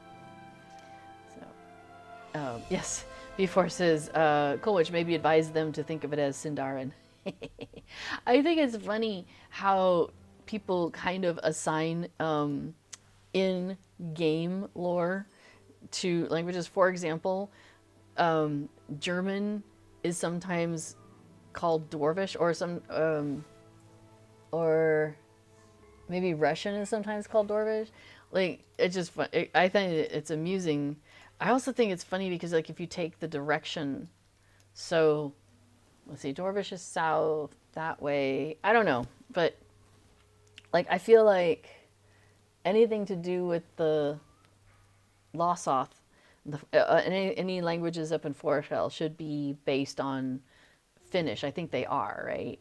So I think that's cool. Yeah, I appreciate, like, maybe lending a little bit of real world languages to in-game languages. I think I like that fun little connection.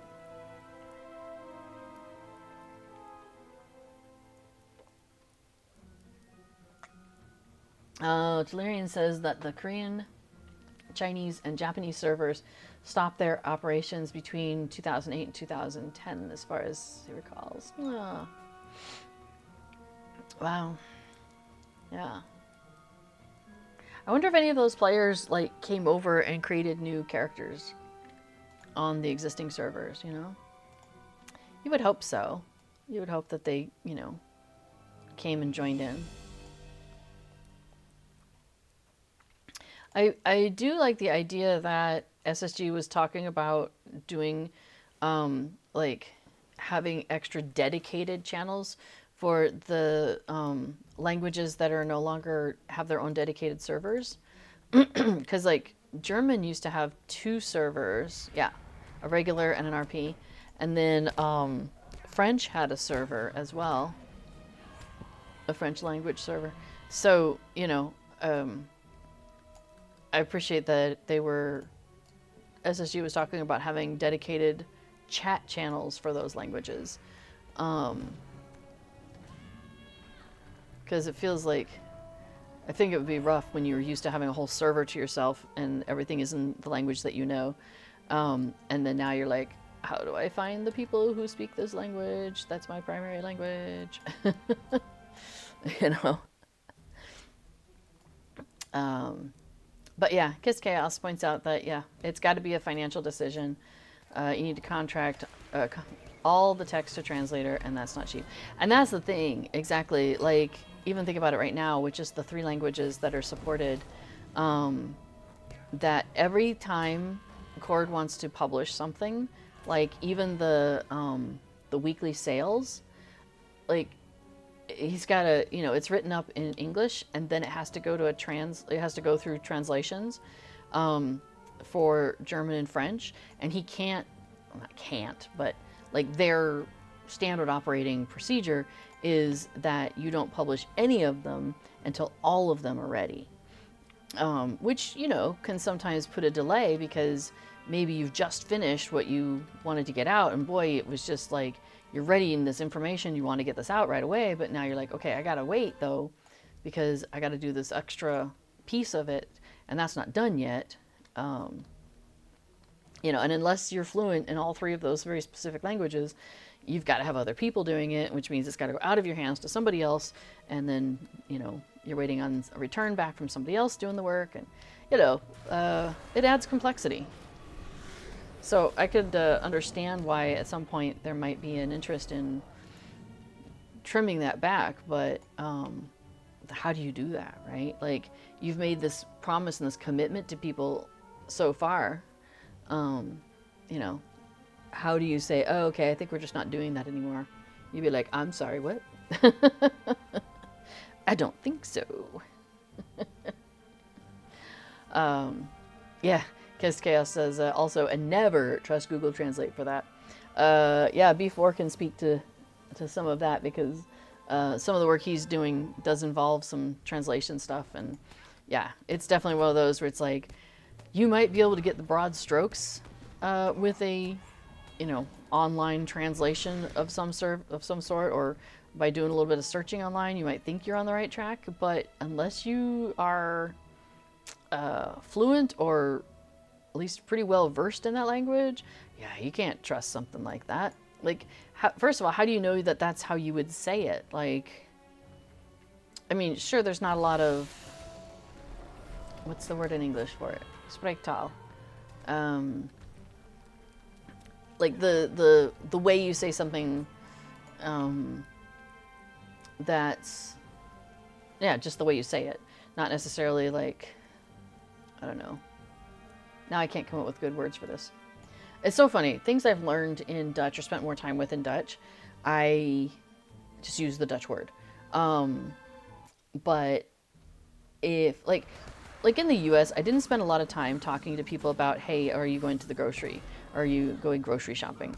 And yet that is a very common conversation that happens here. I think partly because people go to the grocery more often. You don't buy huge carloads full of groceries. You go and you buy what you need for a couple of days, and then you go back a couple of days later. So a lot of times you'll be, I don't know, talking with somebody or whatever, and they're like, oh, I gotta go, you know, I'll be there in a little bit. I gotta do the grocery shopping and then I'll come by. Or, you know, oh, I'm gonna do my grocery shopping on the way home, so I gotta leave a little early. Like, whatever. But when I think grocery shopping, that's not the first set of words I think of. I think of the Dutch words for that. So it's kind of funny that I noticed that I do that now that I don't have the English words for something.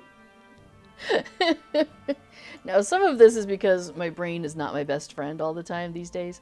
It does silly things, and it forgets things and connections get lost or whatever. But it still amuses me that, like, I can't remember how to say something in my native tongue that I have been speaking for my entire life. Yes, and B4 points out a fantastic example that he uses regularly when discussing this with people, about don't trust online translations necessarily for something where you need to know the difference between things. For example, clothes. If you see the word clothes come up on your computer, that could have in English the meaning of nearby, like the cat is close to me, or to shut, like, you know, close the door, close this program, you know, that sort of thing. But which is the correct version of close in any particular language?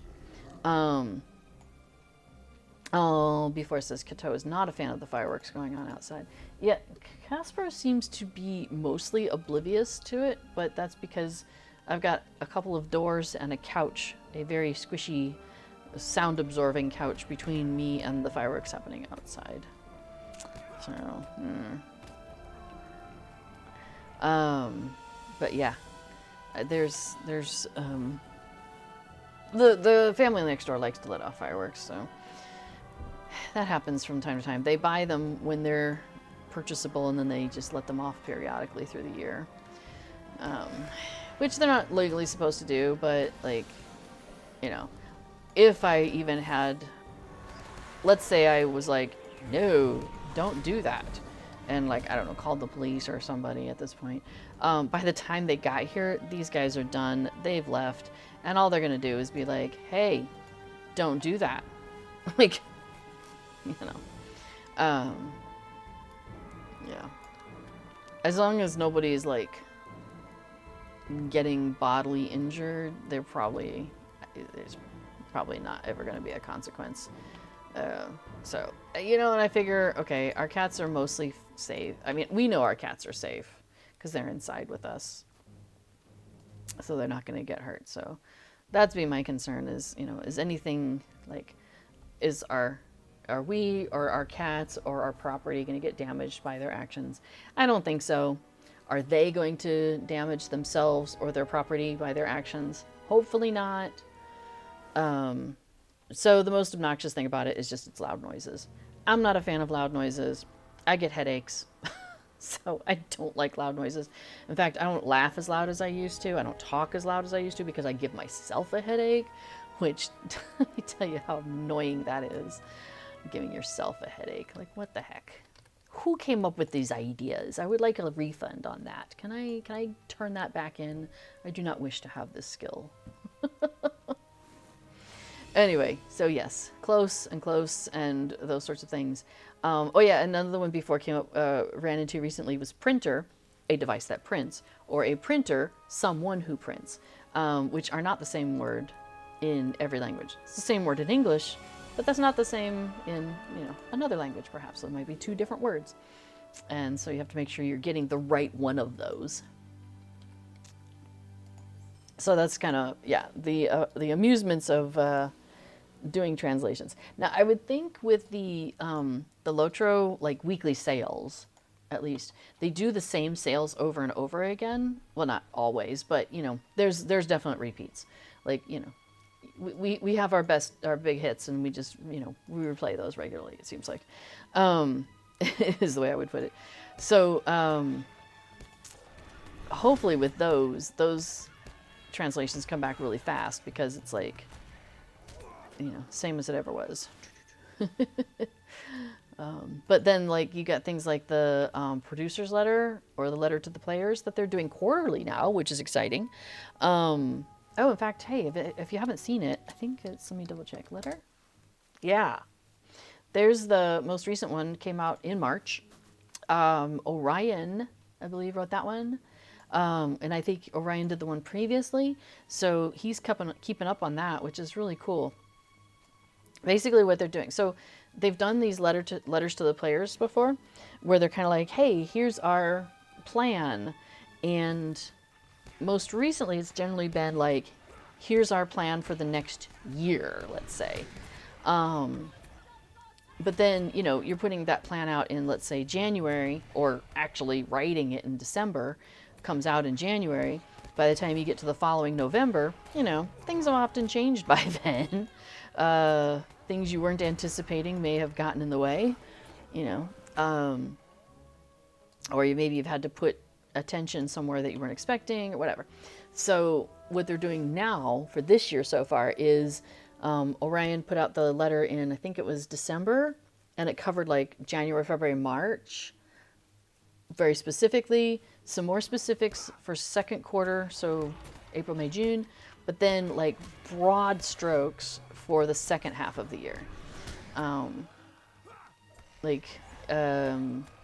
New area or something like that, or new expansion. Like, that's all.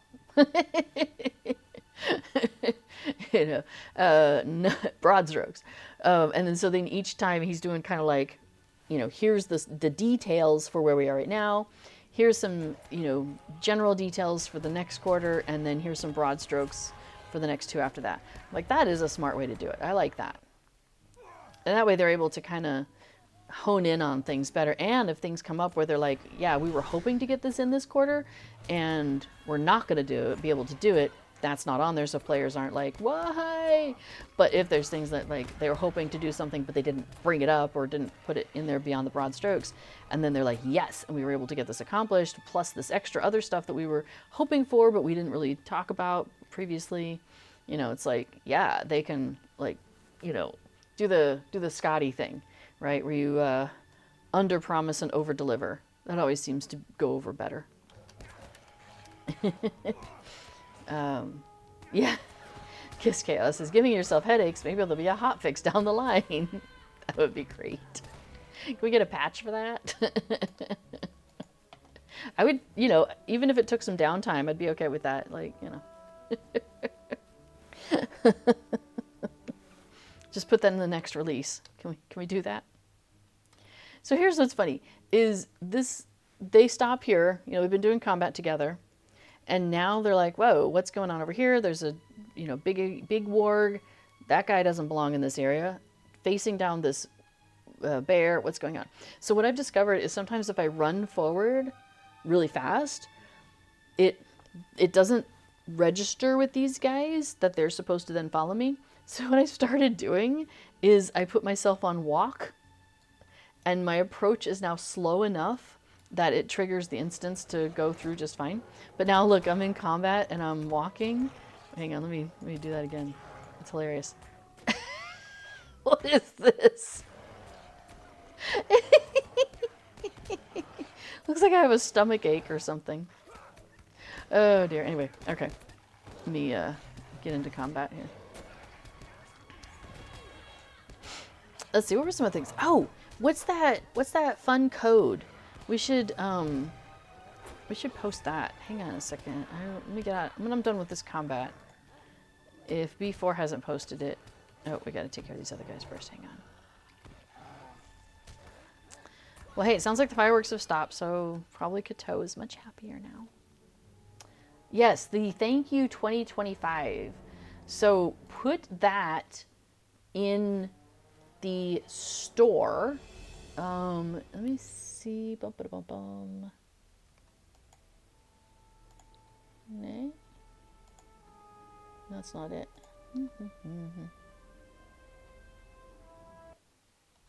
I thought there was a code which had more detail. Let's see. I think Elda. I'm looking at the chat. Oh yeah, Bull Roar is up too. Okay, I guess maybe we don't have a... Oh yeah, we do.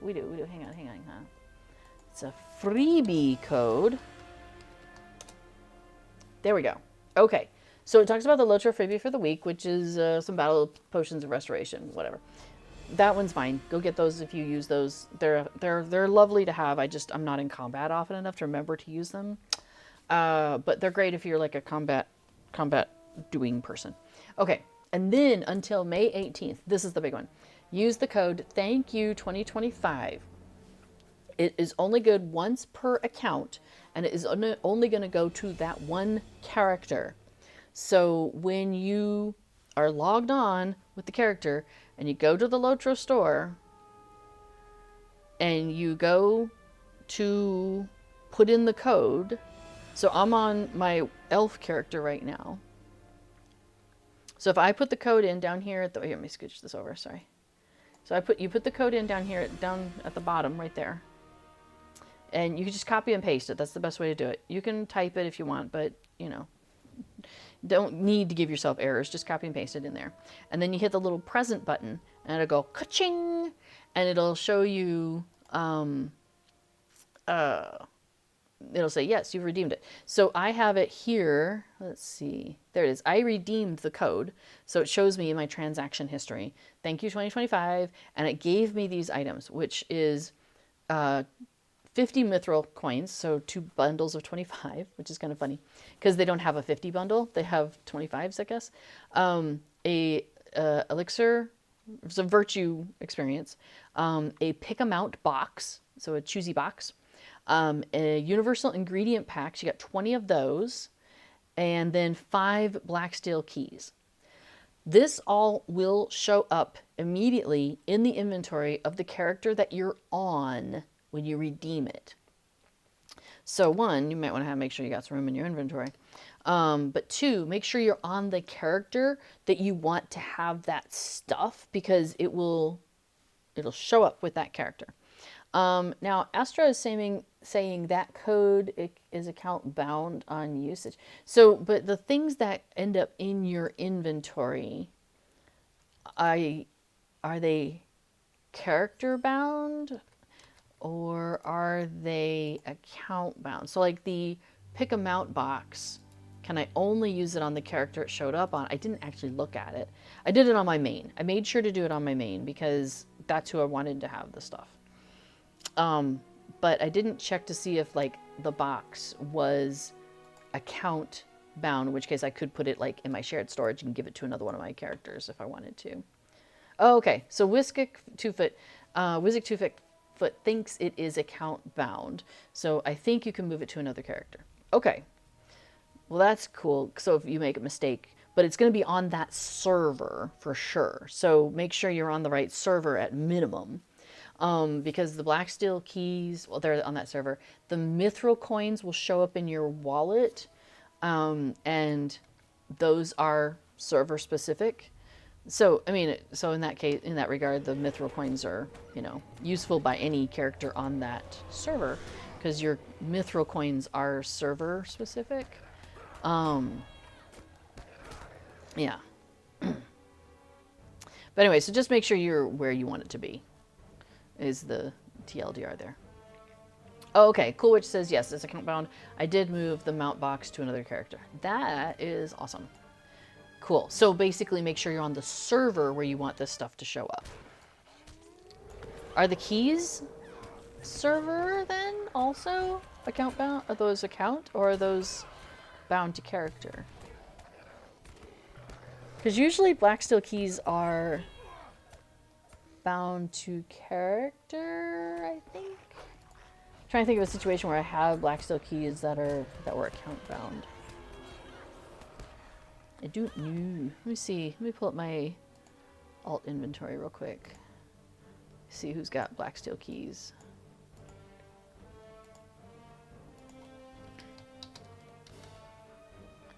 Oh, I should... Oh, hey, sorry. They're right here. All right, let's follow you guys. Let's see. Character bound, black steel key. So those are character bound. And then black steel key on Rosenbloom. I'm not sure if those are bound or not. Oh, okay. I'm hearing account bound here also from Gamu. Thank you. Astro says on Eloana on a North American server, I opened the thank you gift, went to that character, I got the Dusk mount, and have not tried to see if I can use that horse on other characters yet. I'm going to guess once you open the box, the contents are character bound, but the box itself might be account bound. You do run into that from time to time with boxes in Lotro, where, like, for example, at the festivals, you can buy a cosmetic box, like a gift box, they call it. And that one is unbound, the box itself. But once you open the box, then that item is account bound. So it's like it drops, one tier of binding, as it were.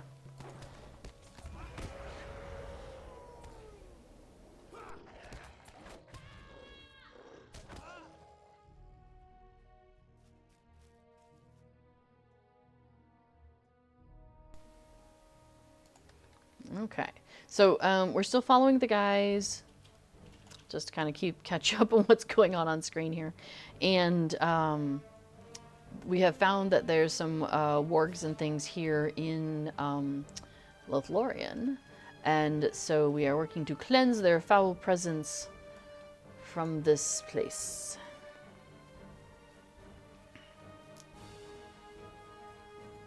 So we found some signs. We've got a little bit more information about the Black Riders. We don't think they're in the area, but we keep running into other things that are happening.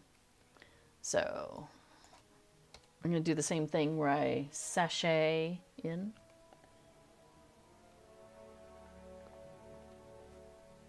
He says, we'll follow your lead.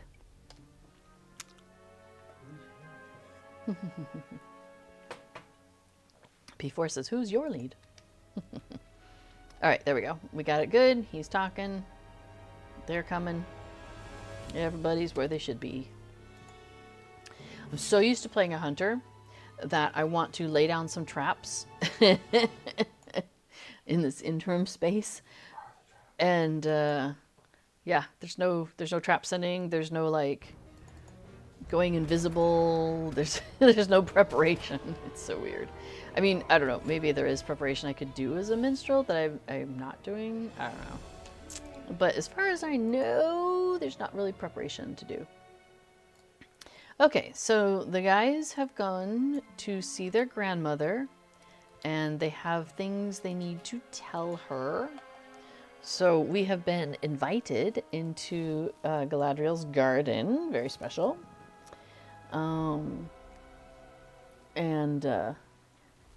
He's like, I'm kind of sorry this is over. He's like, chin up. I'm sure she'll do us the honor of questing with us again. So we could do it again tomorrow. So, yes, we're in her fancy garden, and Celeborn is here. So they're going to go talk to their grandmother.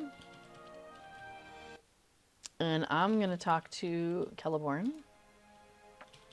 And he's like, thanks for keeping the guys safe and keeping them company and all of those things. And now she wants to talk to me. And then she's like, cool, now go rest, recover. Don't try to think too hard about things outside for now. But our adventures with them are done. We turn it back in to Elrond, and this is only 5. So whereas with the Bilbo, it's 10. With these guys, it's only 5. And that is done. Oh, you know what? I don't need to be tracking that. Okay, so let's see how far we got. Because we were at like, what, box 44 before. Awesome. And now we are in 47, almost complete through 47. So that's what, like 3 boxes through 15 adventure, through 15 missions. Now I'm done with this character. You can't repeat the missions. Like there's a cooldown. Now I guess apparently I might be able to pay Mithril for that, but that's okay. So what I would do is then I would go grab one of my other low level characters. I have a Bjorning who's I think 47. So my plan is then to grab her, do the same thing, probably get another 3 boxes. So that's 6 boxes in a day, between those 2 characters, plus any task boards stuff that we do. So that's handy. So let's just say though, let's say I get 6 a day done and I have 52 to do. Actually, let's see. So, well, in 10 days, I could do 60 and I have 28 days to go. So if I can just keep on pace, the problem is I don't do this every day. So that's kind of why I'm in the early part of the reward track, because I haven't done this every day. I need to get on it, right?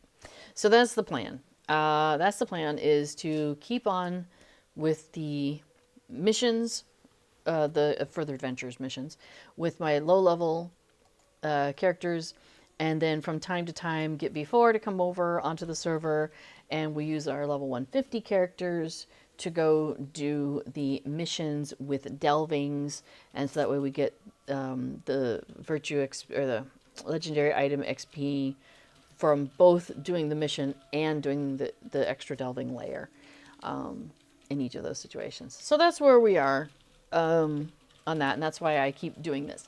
Now, the festival, the next one, let's see, is festival up? There we go. So the anniversary event arrives April 24th. And for those of you who pay any attention to a calendar, probably already know this. Today is April 22nd. So that is in 2 days. That's Thursday. Very excited about that. I enjoy the festivals, so I'm glad that we have another festival coming soon. So most of the events begin, like when we have a new festival, that sort of thing, they tend to start at 10 a.m. server time, and server time is linked to U.S. Eastern time.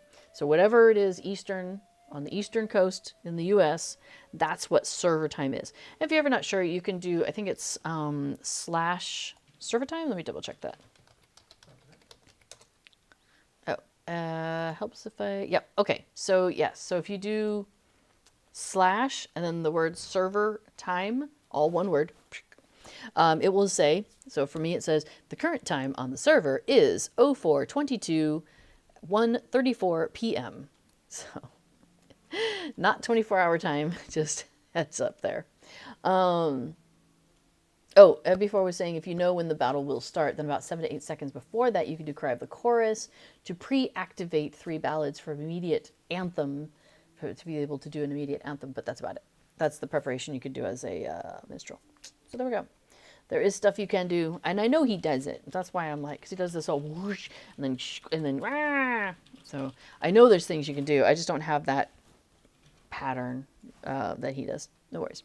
Anyway, so the events start at 10 a.m. server time, and then they end at 3 a.m. server time, which basically means if it says it ends on, what does this one say? It ends on May 12th, 3 a.m. server time. Basically, that means May 11th is your last full day of the event. anytime after that, and it's too late. Oh, hey, how much further adventure tokens do I have? 452. Okay, so what I can do is I could do next time, like tomorrow, I could come in with her and do a round with Elrond's sons and then go do Bilbo, so do the opposite order as I did today. And the reason why I might want to do that is because I have enough room to pick up tokens with the guys and then come back to the other guy and spend them before I go over cap. So that's why I'm like tick, tick, tick, tick. Okay, anyway, so anniversary event arrives this Thursday at 10 a.m. server time. Cordovan has been making official guides over on the Lotro website, so lotro.com. And it's kind of like a general overview of the event. And then you've got people like Fibro Jedi who always make fantastic guides for every festival. So if you're ever trying to figure out what to do, where to go, how to find something, he'll do screenshots, all of that. So Fibro Jedi's guides are fantastic. The wiki page is always the Lotro wiki. It's a volunteer maintained website. So it's not information direct from SSG, but like Bull Roar is open right now. Ah, right. I forgot to tell you guys about that. Bull Roar is a test server. So sometimes when they're testing some things out and they have done testing on their own, but they need players to come in and see if they can break it, they'll open it up on the test server, which is known as Bull Roar. And so you can go over there and check things out, see if you can break stuff, you know, all of that.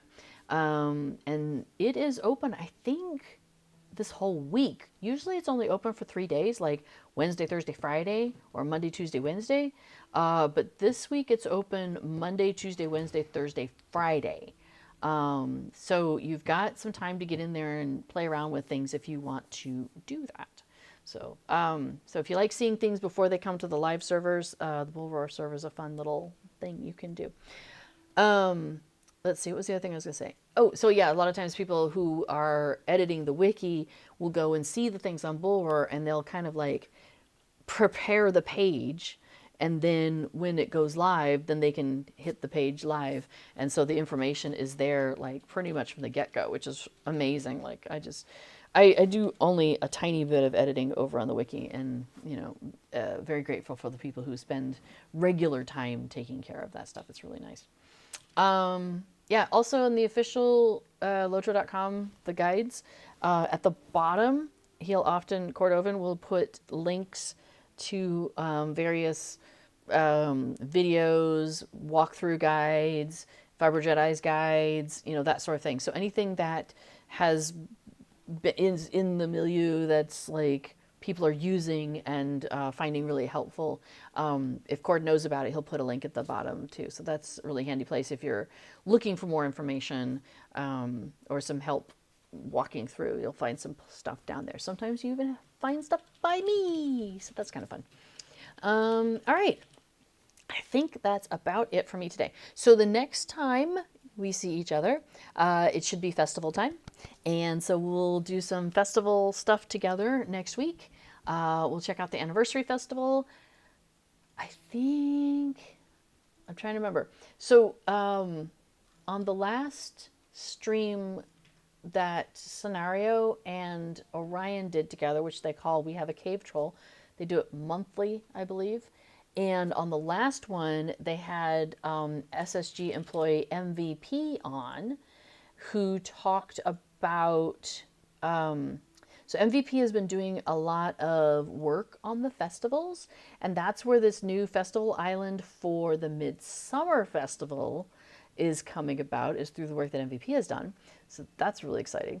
And I was trying to remember if there's new stuff for the Anniversary Festival.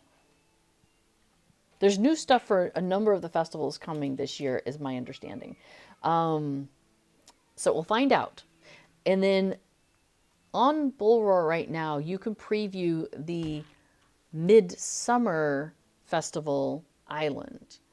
And I'm strongly debating whether to go and take a look, but then I'd be spoiled on it and I would know what's coming, or just wait until Midsummer comes out, and then we can see it all together with fresh eyes. So I'm not sure which way I'm going to go on that, but anyway, we will check out the anniversary festival next week together, and we'll be able to see if there's any new stuff, or at minimum I'll be able to walk you through the existing festival stuff that I already know about and how to do all the things at that festival.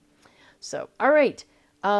So coming up right after me is B4, who's currently getting ready right next to me. So stick around for his stream, Plugging Along, where he's going to talk about Lotro plugins, but it's also still very beginner-friendly, questions welcome kind of stream. So any questions about Lotro are welcome. They don't have to be plugin related. So, but feel free to ask him plugin related questions because he knows a bit of stuff about that too. So yes, very nice to meet the new folks in chat. Thanks for coming along. And yeah, we will see you all next week for festival time. Stick around for B4. And in the meantime, remember to stay connected to the Hobbit side of your heart. So enjoy good food, good friends, and take care of each other. All right, we'll see you next week. Bye, everybody.